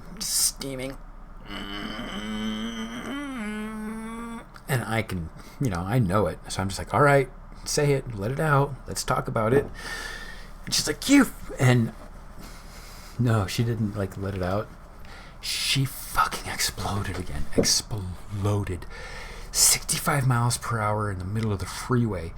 She starts screaming, "Motherfucker, you fucking piece of goddamn shit, you can't fucking do this to me, you're not gonna take advantage of me, I fucking swore to you at the beginning, if you fucking tried to take advantage of me, I was gonna fucking kill you," and is punching the car, and the car is swerving, and she's fucking blacking out, and not even looking at the road, screaming, violently shaking, screaming, punching the fucking car while driving it. So yeah, that was the next time we talked. I mentioned the fact that you could have fucking killed me, both of us, and others. That's why that level of behavior is not acceptable in general. And how about, at least to me, you could show me the respect of having grown up in a situation where being talked at like that meant I was about to go to the fucking hospital. Right? So, trying to have that conversation with her, and it was 100% the same thing of just pure denial. Just, no. I didn't do anything wrong. I only talked like that because you made me. I only act like that because you made me act like that. There's nothing wrong with how I'm doing. So, I had the indicators that she did not believe that in herself. But I don't know. I can't. Maybe she just truly believes that that's just normal. Going from 0 to 1,000% angry Pixar goddamn cartoon. No, that's not normal, acceptable, excusable. It's understandable. It is understandable. It's not acceptable. And that was essentially the core of the conversation I tried to have with her, and she flipped out on me during that conversation. The last words she gave me were, "I built that company with my own sweat and tears, and I'm not going to have people like you disrespect it." And she's just going off on this, everything I've given and everything I've done makes it okay for me to act like this. And I said, those are the kind of speeches that villains give at the end of movies. And she hung up on me. That was the last time we talked.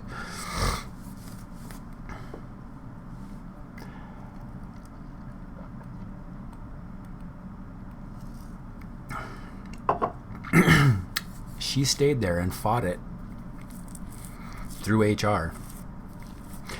And the rest of the employees were fighting back hard enough that she eventually just decided to quit. So it was like 2 weeks after that explosive event. She gave her 2 weeks notice. So we still worked with her for a month after that. And this whole time, Elle and I were like the target of it, right? So she's actually telling corporate HR that Elle and I are like hanging out and basically giving HR the impression that Elle and I have an unhealthy relationship.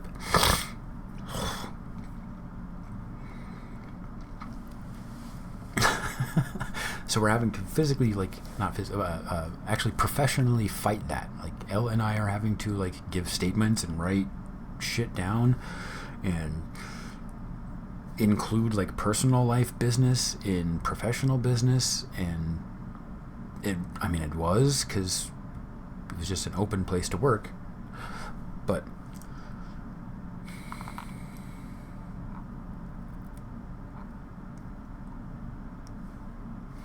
so the next 2 months of Elle and I's friendship was so strained because of our intertwining, both individual and professionally, and together with Jay.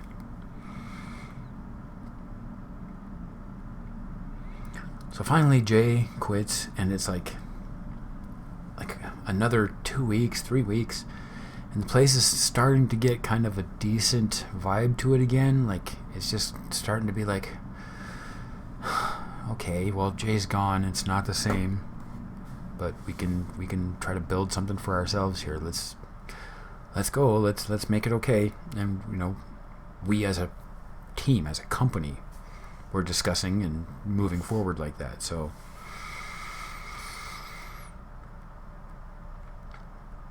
the usual ritual that Elle and I had at least 2-3 times a week is it'd be about 6:30, 7 p.m. when everyone had finally filtered out from work. But because of our chosen schedules, Elle and I had worked later than everyone else. Probably because of that weed. But we often worked later than everyone, so like we'd chill and hang out for a bit, and then like it would be end of night. It'd be like, we're both done, let's stop working, and we'd like smoke a little weed, and we'd either go back to my place or go hang out in a parking lot somewhere, or just sit there at work and just chief a joint before splitting off and going our separate ways. Whatever, we would just usually like hang out and talk for a while, like at least once, if not 3 times a week. Just talk and just process and repair and share and decompress. And god damn it, if that wasn't one of the purest, best friendships I've ever had in my life. Even the one with Jay was still, it was good. Just very much, it's like Jay to me was like your crazy aunt, right? Like the one that, your aunt, your mom's sister, and she's more free, and she's like, I'm talking like the stereotypical like hippie aunt, like cool, and like will buy you beer if you're a little younger, or tell you the cool stories and just hang out, but still is never gonna let anything happen to you. Is always fully protective, but wants to be the one that explores or supports like the less limitations, right? So that's what Jay was to me, like just my crazy ass, supportive in all my craziness aunt. That's what she felt like to me. So it was huge devastation to lose her. And Elle was telling me that it was similar for her, where it was like, she's a young woman, a minority, coming from a tiny ass town in Nevada, from an abusive, poor ass family, and she sees this woman that's like,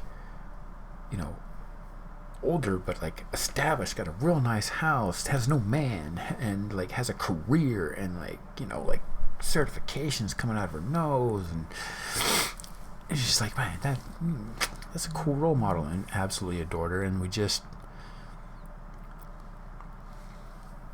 she told me about her perspective of kind of what Judy meant to her, what Jay meant to her, and what she lost. And, you know, and that was the goodness of us, like, being there for each other, and we had like similar stuff going on, you know, similar loss. We were, as I predicted at the beginning of our friendship, I did with Elle. I was like, dude, we need to fight against trauma bonding, which means we need to do just regular ass friend shit about as much as we do the, you know, crying and recovering and telling each other about our crap and being emotional. We need to do about as much of that, just regular stuff. Like, let's just go play some bocce ball or shoot hoops or, you know, just laugh about the universe. We need to do about as much of that so we don't trauma bond. But I don't think we could fight it. It was just too intense getting over the Jay thing, and it was nothing but weeks of us just being confused about our feelings. And I think, of course, my honesty and forthcomedness about the awkwardness of our friendship from the beginning, she had always verbalized, at least, like what she'd actually said was like, look, I'm not worried about any of that. You don't have to, like, she's like, I'm not even trying to have any kind of boyfriends or fuck around like that right now anyway. I'm trying to go to school. I'm trying to make friends. I'm trying to have fun. I'm trying to, like, meet cool people and, you know, make the friendships that I want to have for the rest of my life. And I want to get good at school. And I want to make lots of money at work. But I'm not trying to have no boyfriend or tie downs, things like that, right? But yeah, so that was her attitude. So of course I take that as cool. No issues. Neither one of us has to worry about one of us being attracted to the other. Cool, just non-factor.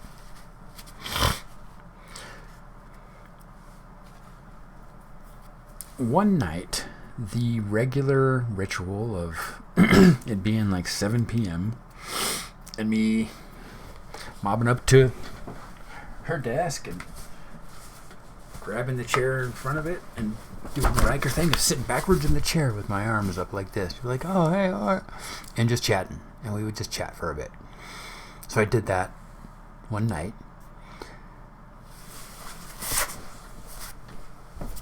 And I started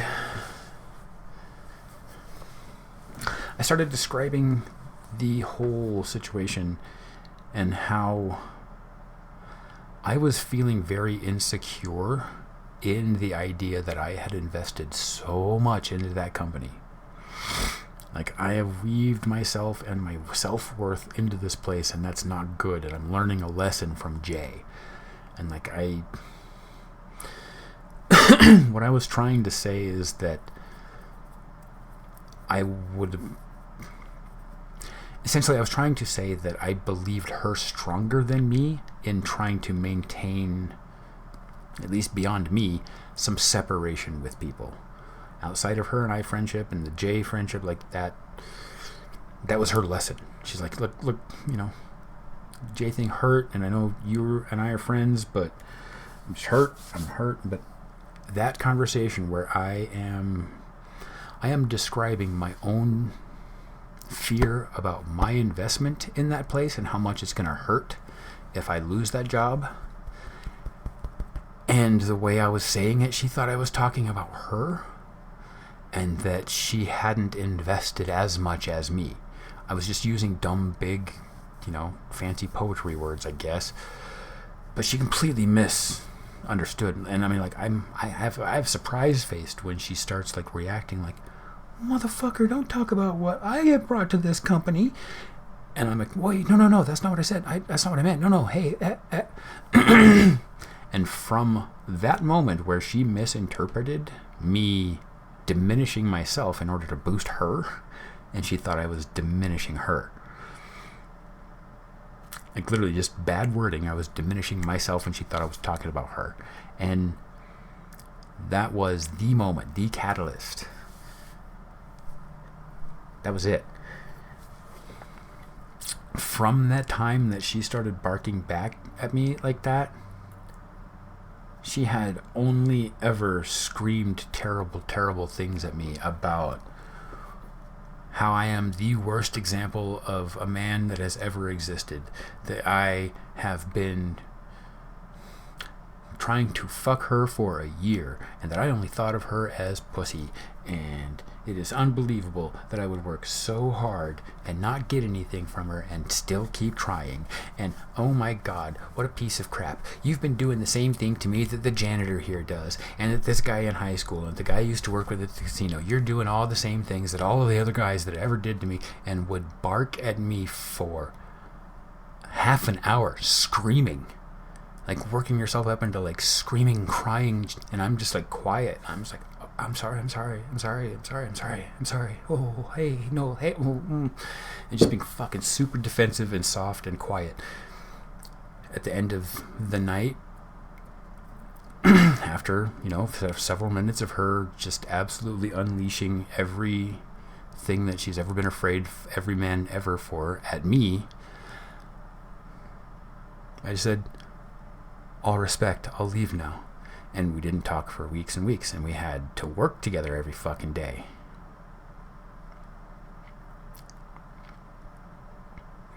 So it's just nothing. Like, she just went 0 to 100, flipped a switch.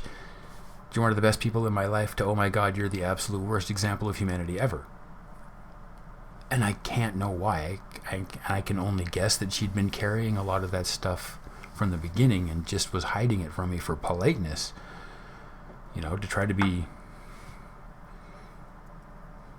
just more, just to provide ease of social constructs, I guess. She's just lying to me about being fucking afraid of me the entire time, which means all of the times that she had been like, no, we're good, we don't have anything to worry about, you're good, you haven't been acting funny, you're not a creep, I promise. And like, that was all apparently a fucking lie, because apparently I was being a creep, and she's making a whole fucking tally in her head of all the times that I had proved myself to be, a sexual predator.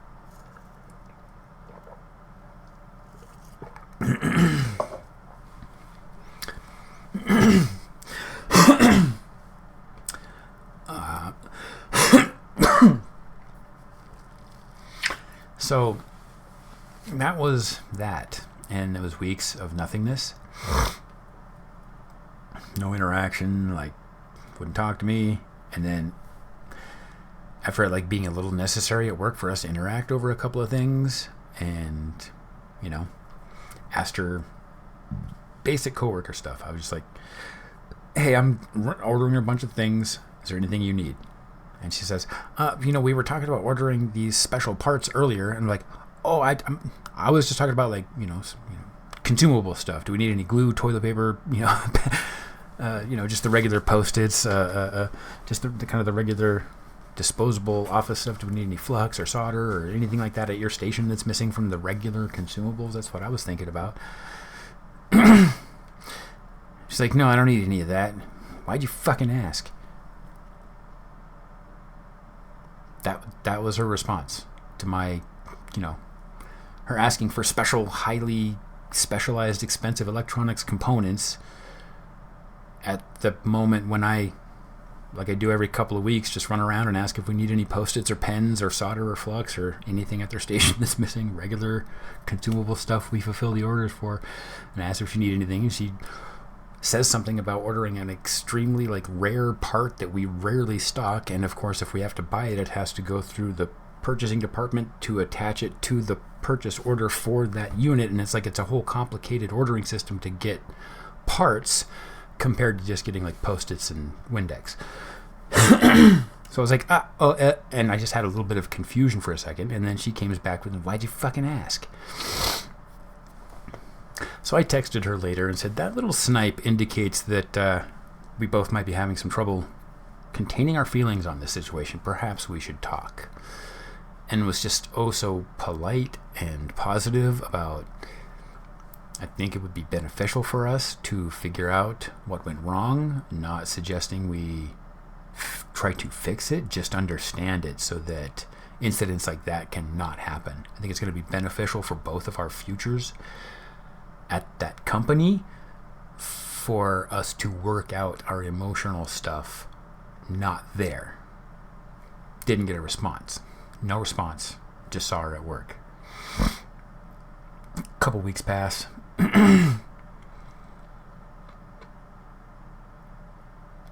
And I catch her in conversations with coworkers, and I had another coworker confirm it,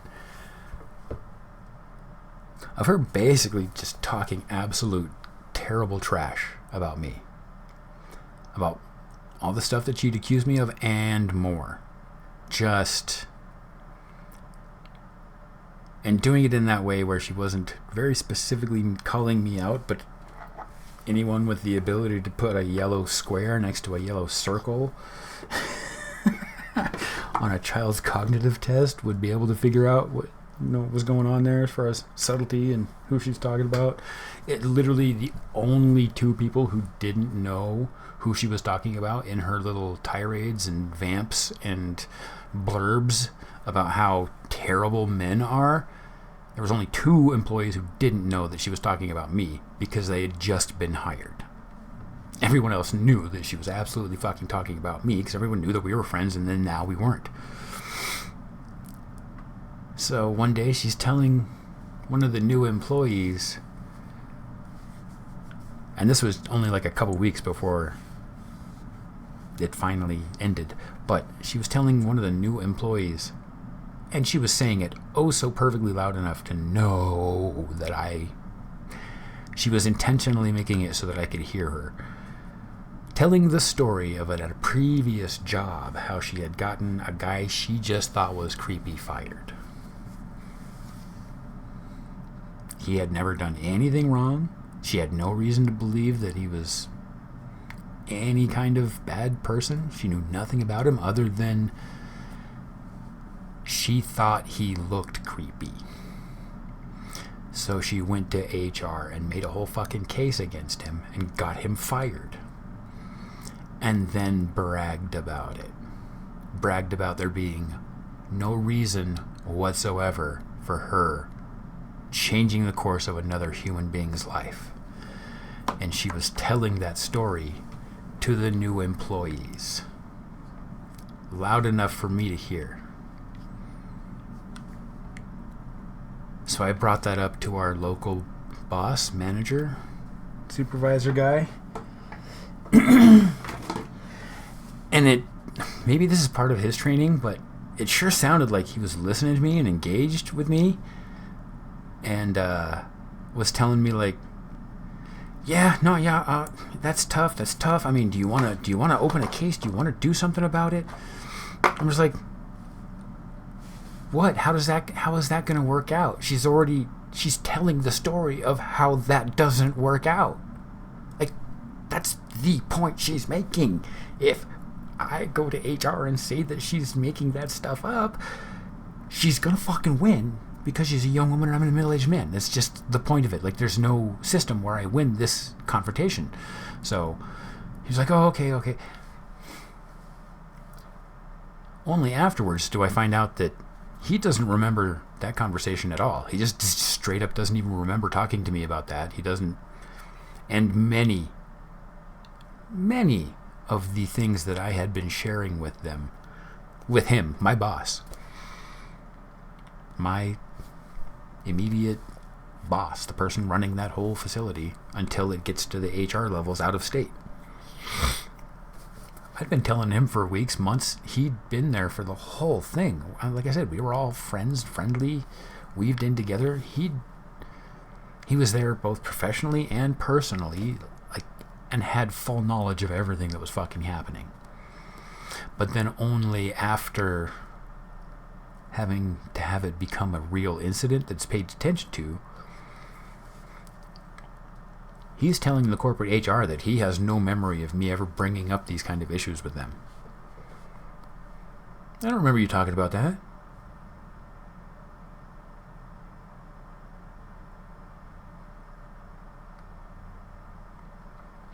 It was important to me.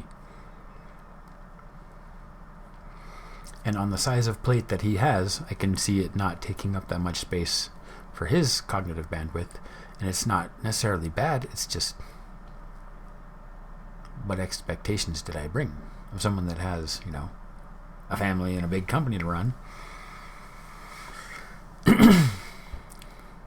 Not a big company. Smallish. 15 people.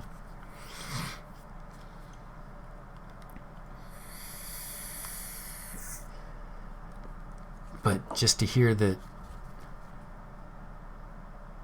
about half of what I'd said to him, he just doesn't even remember.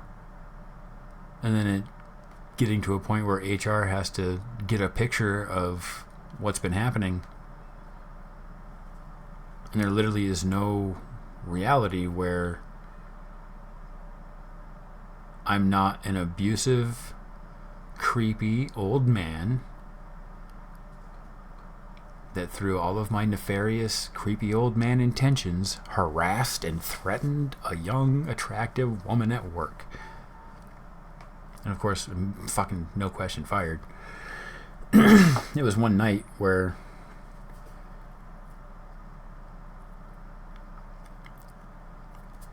just feeling on edge about everything, feeling like at any second she's going to decide to just, for no reason, just get me fired. So the dumbest thing ever is I did it when there was nobody else there, because that was the only time we ever talked. She wouldn't even pretend to talk to me if other people were there, if everyone was gone. And this was when things were good. She didn't want others to know that we were friends. Maybe that's a good indicator as to us not actually having been friends. But she's like that with others too. And it's just weird. She doesn't necessarily want other people to know how close she is with anybody else. That sounds, self-protective. So, I'm not going to judge. But, yeah, point is,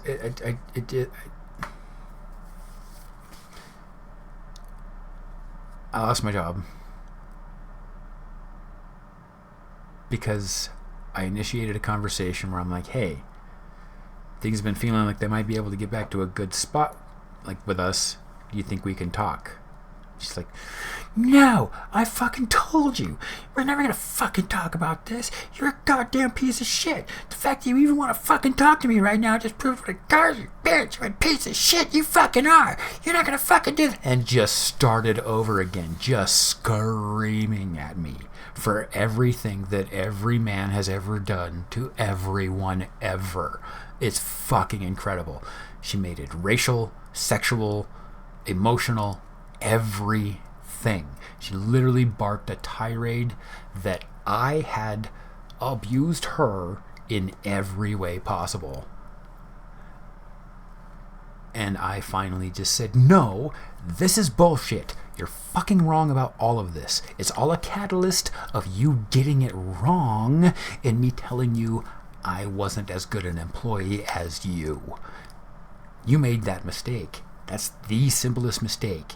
And then all of this has cascaded from that. Unless you've been fucking lying to me the whole time about us even being friends. And that, that little bark back and forth. The second that I didn't just take it and spoke some truth with as much vehemence as she spoke bullshit, yep, that was it. That was the end of my employment.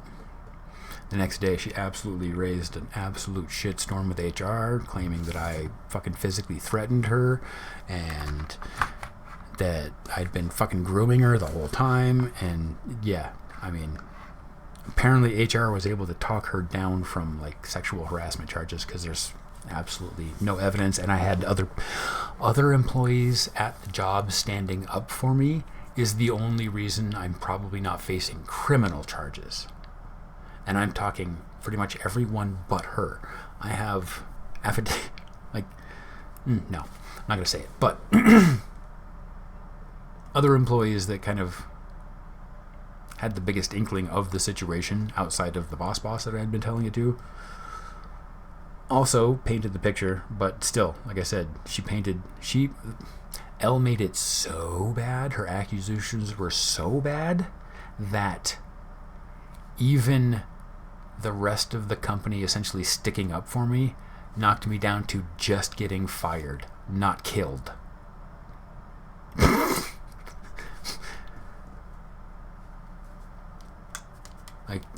Yeah. Literally, HR just made it sound like I was lucky to be getting fired.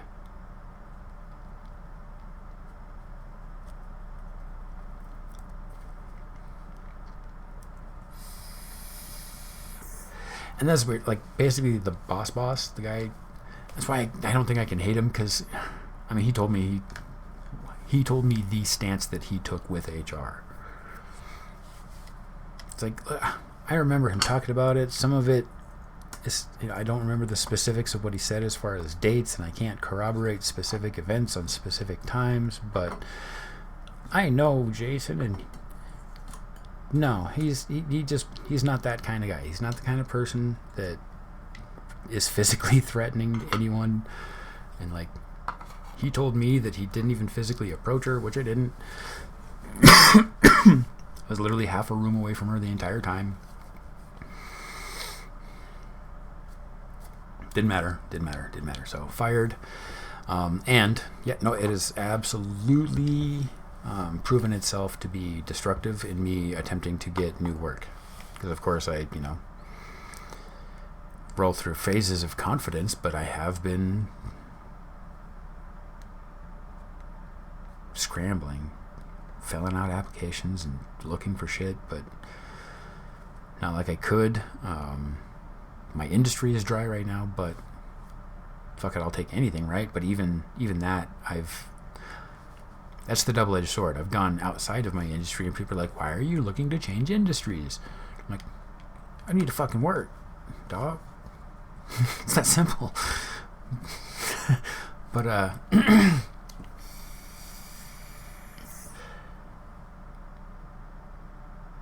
I don't think I get to be my honest self and then also get employment. Because how am I gonna? No, and I've already proved it just in the last few weeks. A few interviews, few like phone conversations. The initials of employment, like employers are getting back to me thanks to my resume and such. But then we talk for a bit, and I've talked to 2 HR people in the last couple weeks, and just being like, I'll tell you why I got fired, because I'm not going to hide it. I'm going to tell you what happened. So, yeah. I don't know why they decided not to go forward with me. They just told me so. Although I did literally just get a message from a place in New York. So, we'll see. But, since getting fired, since losing J, since losing L, losing my job that I adored so much. It was, I didn't before that job think it was possible for me to get paid to be myself. I got to be myself there, like be myself, and it be good for the company because it was recognized and supported. I've never experienced that. I didn't think that was possible. I'm like, this place is fucking wacky. How can that even be? And I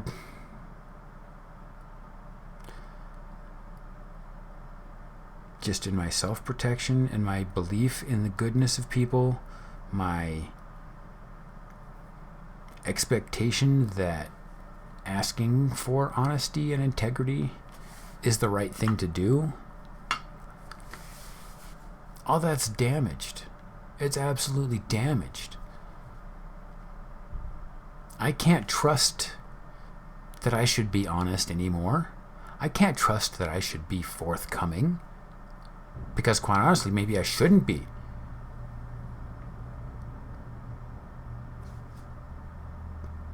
I don't know how to do otherwise. I don't have the free will to just lie. Not that big about those kind of things, you know, like I just can't. It's, you know, Baskin Robbins always finds out it's not worth it. It's not worth it. Whatever you get from lying, cheating, stealing, it's so not worth it in the end. Those were early lessons for me. Early lessons. You're talking like, you know, I think I was like 11 or 12, filling up my pockets with candy at the 7-Eleven. I got caught, but didn't get caught. So I was there to steal and was doing the normal thing you do when you steal. You're just mobbing around like, am I going to get one of these? I don't know if I'm going to get one. And then the clerk like surprised me and like came around the corner. She's like, you're not trying to like steal shit, are you? And I'm like, no, I promise. Look. And I like hadn't gotten anything, and I pulled all my pockets out. I'm like, look, I'm sorry, okay, I promise. And I grabbed a handful of shit on the way out and left.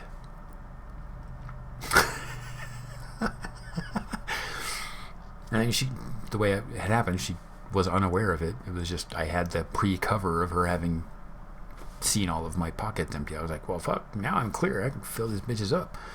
She ain't gonna stop me again. And I spent the rest of that day feeling like absolute garbage. And I broke down and told my mom what I had done, and was sobbing in the kitchen, like prostrate, ready to fucking seppuku myself in front of the people at the convenience store that I had stolen from. I was fucking distraught. I felt so fucking terrible. So yeah, completely confessed to my mom, gave all the candy, and she's like, okay, look. And she like actually told me, like, look, the company doesn't care about this. What's really important is that you feel bad and don't want to do it. Like, this, all that just happened, is exactly what should have happened. You felt like absolute garbage, confessed it to me. So the way to take care of this situation, the correct thing to do, is just not do that again. Remember this feeling the next time you think about stealing something. And like that's it. Like, and that's been my whole life. Like, lying, cheating, stealing, like, it's that kind of feeling. Like,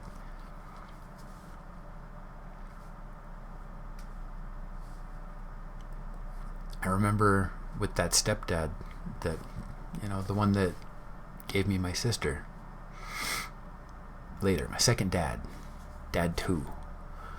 He where was I going with this? He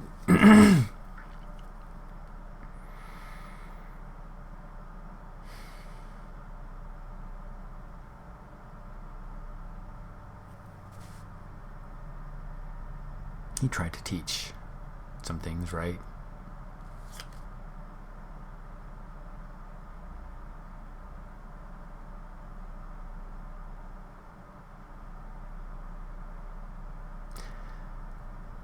Oh man, I literally lost my train of thought there.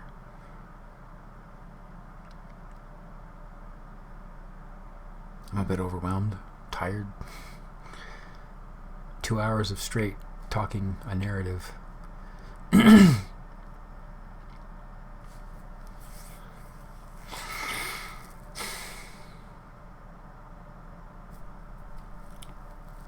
Trying to come back to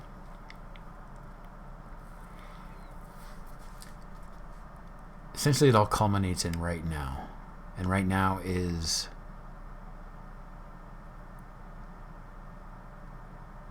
I lost so many of the people that I had recently invested in and put so much into, and I didn't put the money that I made in money. I put the money I made in me and others. So that way I didn't have a big basket of it left when I lost my job.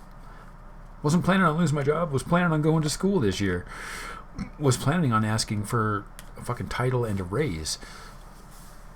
Was planning on that place being the nugget of the seed of the rest of my fucking life. But apparently I deep down needed to fuck that up.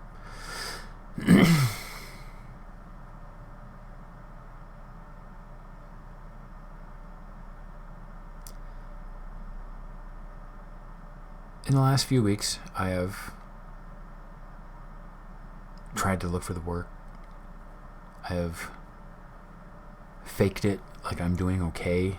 I haven't told people the real of what's going on. Like what's really going on as far as how I'm feeling and what I need. And the thing is that those always go together. Like, I try to just be good when I'm doing good, when I have money, when I have a good job, right? I guarantee when people need help, I fucking help them. There's so many times that Elle needed help. She was younger, not as good with her money. There was times that she needed help, and I helped her. There was people at work, and it was never a question of... And it was a back and forth. There was another employee, R, good guy, young guy, but our young 20s were very, very, very similar in the running around and getting involved in drugs and the wrong people and weird living situations and things just being fucking cartoony crazy for a long time. So we were able to bond over that a little bit. And he's just, God, I love that boy.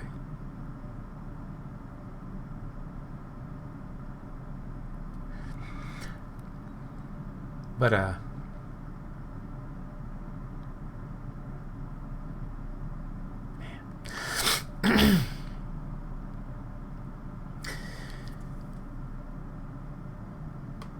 in the last few weeks, looking for work, not getting it, not believing I'm going to get it, and losing the people that I'd recently invested in, and feeling as though I had made the mistake in not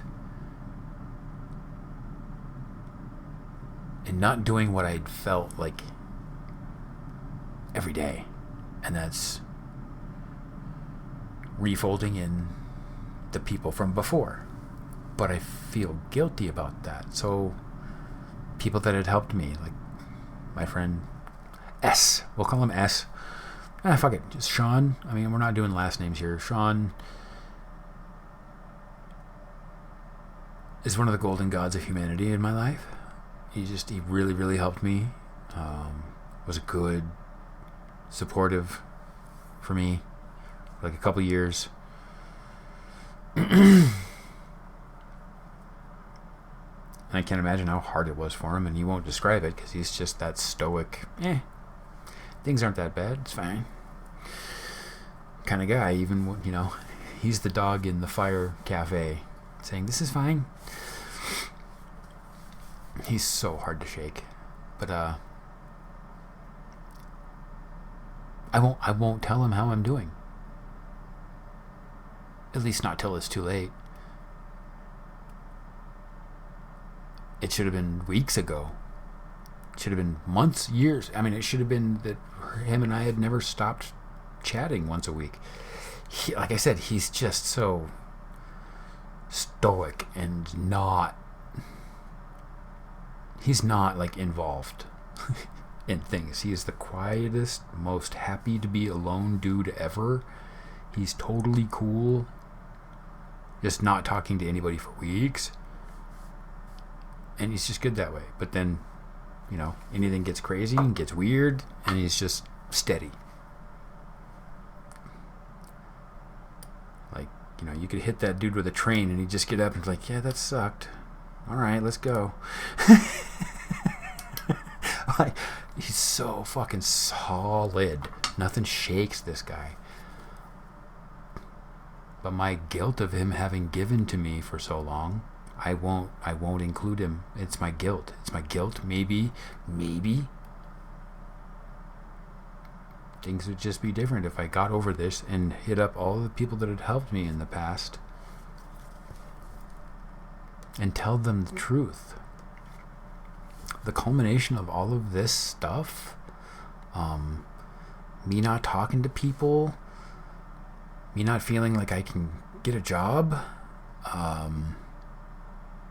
and it becoming like hourly manifest that I'm hungry and don't have much fucking food. So then it becomes like immediate scary. And then the weeks pass, and here comes the first of the month. And I don't have rent. I don't have a way to make rent. And this absolute shutdown, lying to myself, lying to others, acting like things are going to be okay, when I haven't actually spoken the outward, real, most basic truth to more than a couple of people, is that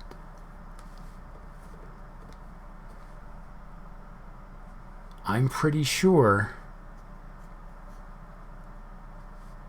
within the next 3-4 days, I mean, I don't know how far I can push it, but if it comes to me not having my rent by the end of the I'm gonna kill myself. Fuck. I'm not supposed to say that shit online, are you?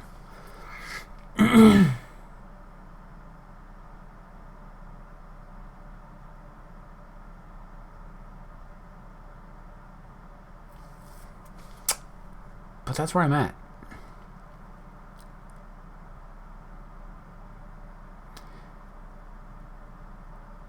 Yeah, it's the cowards thing. I'm not going to deny that. I am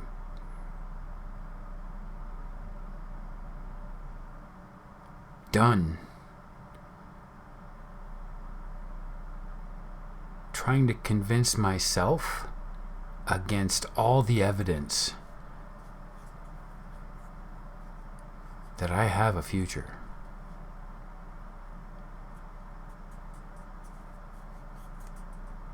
Short, long, medium term, doesn't matter. Like, the sooner I get okay with the idea that I don't have a future,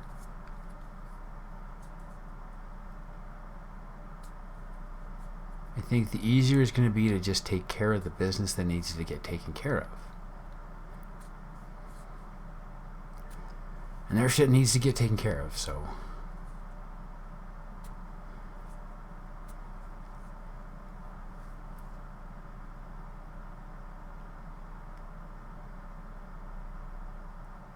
judge you want. You know, you can think about how what I should have done. Believe me, I'm doing that. I have done that too many times. And everything you're thinking that I should have been doing or should have done, believe me, I have done it or tried it before.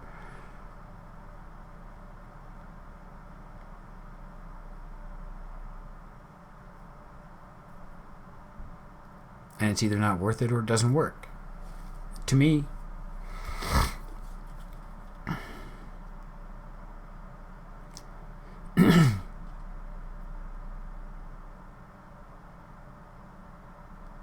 The only sliver of hope I have for my longer term future is getting the hell out of this city. I've never liked it here. It's never been good for me. I've been doing nothing but surviving.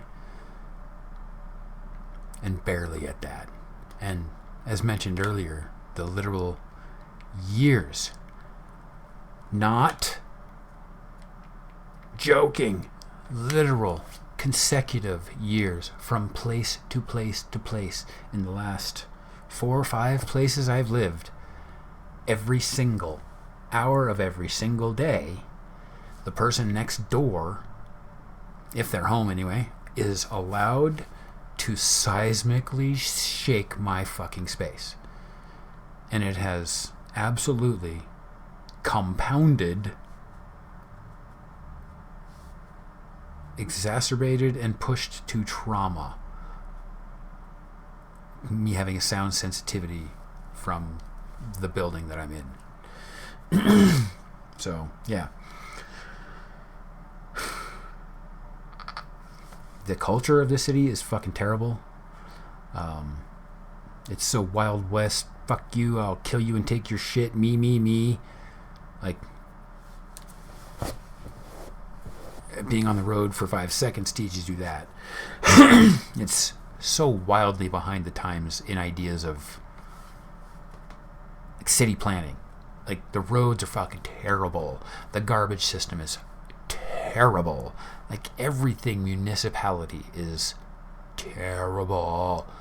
And it's not just that it's not done or that the budget isn't there. It's like they literally make really bad decisions and then pass it off as them being like laudable and amazing and, oh, look how modern this city is. We did something from the 70s.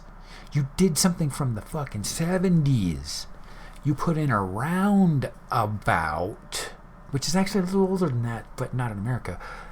Literally, this town put in a roundabout and had a fucking celebration for it. Because it's a mark of the neighborhood. Like, it's a roundabout to help thwart traffic at a very busy... There was no traffic problem at that corner. They put in a roundabout to put in, like, the statue in the center with all the, you know, the bad iron art and basically all around that neighborhood are the little, like, Reno is awesome, Reno supports art, Reno is cultural, and the guy that says trust me is the last guy you trust. Don't fucking say it, do it. No, the city is so token. That's all the city is. This city is a video of a city being a city, right? Like,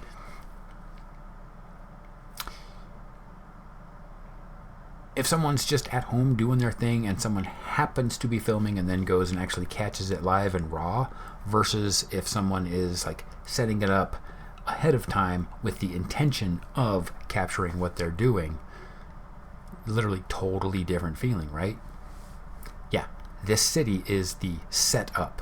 The city, like, sets up the camera and makes things look nice and then gives zero fucks how the product ends up, as long as the video of it looks good. The city is token. There's nothing here. There's no substance.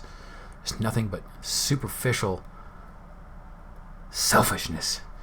That's not true. There's lots of good people here, but the culture of the city is so different than what I'm used to. It's different than what I'm used to. I grew up in a small town in Colorado where things are, you know, small country town, just like you expect. You see dudes in pickup trucks parked in the road facing the opposite direction for 20 minutes talking because there ain't nobody coming. And, you know, my grandpa, who everyone knows can fix their car or train their horse or, you know, patch their siding or will drive their kid to town for their first college interview, you know, whatever. It doesn't just... That sense of, like, community and shared responsibility, not here. It's not here. I'm not joking. You go to a nice neighborhood and it looks like a different country every house. And people do not know their neighbors. Do not. Jay, previously, ended up spending a lot of time at her house for a bit. And I'm just like, so what do you know about your next door neighbor? And she knew, like, one of her neighbors literally because it was like former family. But she knew none of the people on her street except the person that she was already connected to before they moved in. She knew about the guy next door because they'd had a few conversations, but like, it's like, how is it like this? How are you people?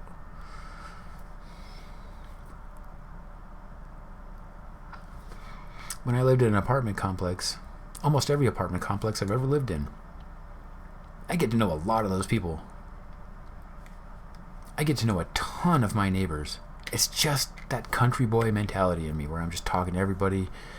I'm invested. I care. I'm outside because I'm either puffing or smoking or working on something or coming and going to and from places, and I'm not shy. I'll just say, "Hi, how's it going?" But I have to say, a lot of it has to just come from seeing someone struggling with their groceries and being like, "Hey, let me help you with that," and toss it up and not taking no for an answer and just helping them with their shit. Like, "Hey, how's it going? Hey, papa." I think, yeah, most of the people I knew at all of the complexes that I've ever lived has been that. So, like, that's me. That's just who I am. That's in the fabric of me. Just to be that community guy. And to live in a place that's so anti that hasn't been good for me. My little sliver of hope is that somehow I can get back home. I can get back to Colorado. Portland, maybe. Portland's a number 2. But honestly, like, the last few years, Colorado has been calling to me in many ways. Like, just in many ways. I could give tons of examples, but maybe it's just the number 23 thing and I'm confirmation biasing myself into it, but it's where I'm from. And everything that I've been complaining about since I've become a rational adult seems to be answered by Colorado. Like, their political, economic, educational system, it's like, it all seems to be more aligned for me than pretty much anyone else that I've looked at. And it's where I'm from. So part of the fantasy in my brain is that my mom will fucking get over whatever she needs to get over, and maybe we can talk, and I can get over some shit. I'm pleased. I want to get over some shit. I'll work on it. I whatever, just I'm hoping my mom wants to help in any way she can, or just put out the words. But I want to be home for getting the fuck out of this city. I mean, just get the hell off of the stove if you're getting burned, right? Just get the hop out of the pan frog. Hop out of the pan frog. I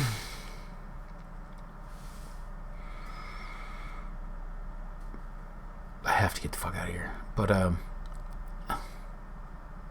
maybe it just being where I was built means that I'll be more compatible, just like the culture and I will fit, since that's what I know.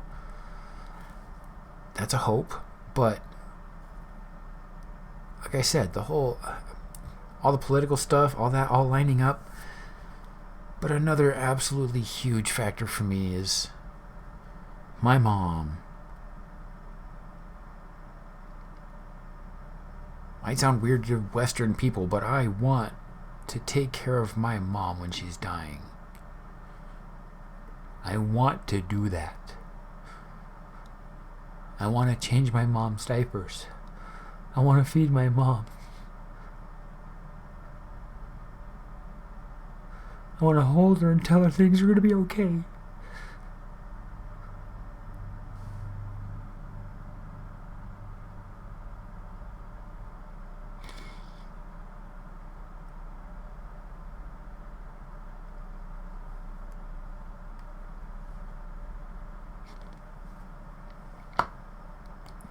She did that for my grandpa. She did that for her father.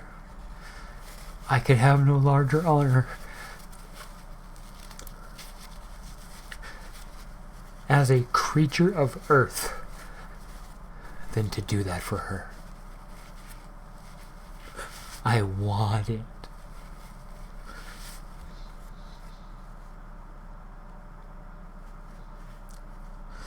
And that's fucking weird, isn't it?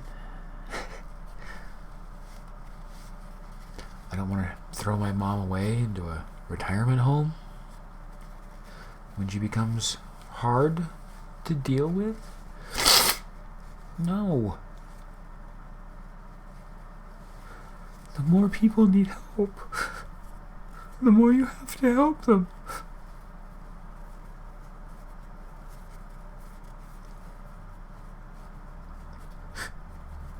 And despite the fact that I've needed help before, I need it again.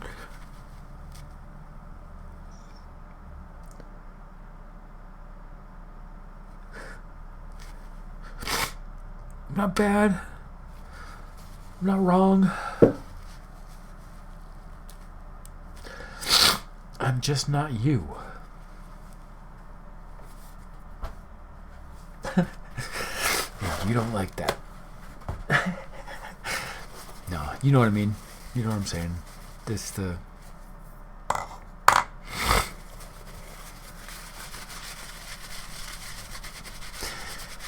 comedy show callbacks, that's all that is.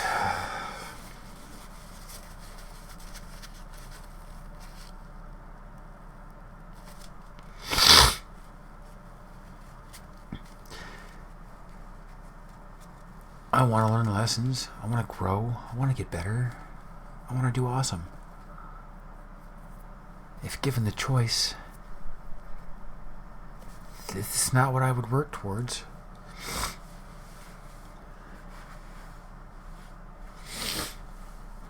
If I knew different, I would do different.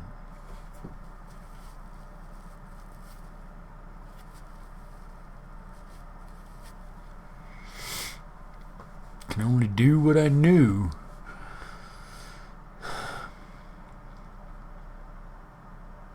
I'm very scared that I don't have the strength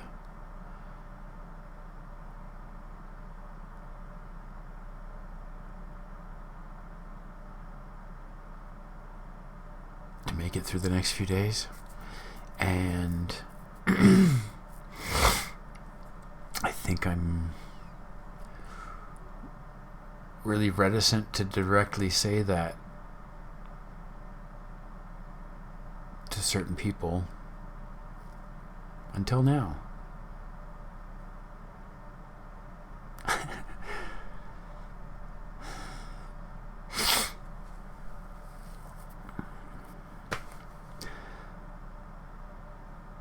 Whatever this means to anyone, I do have to say, streaming and Twitch and hell, good social media platforms used appropriately are just about the best thing that ever happened to me.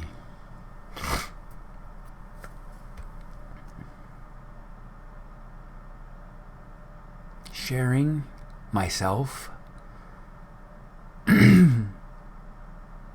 has, for the most part, been rewarded.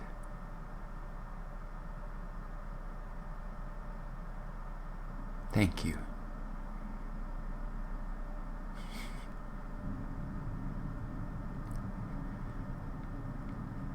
Thank you so much for sharing.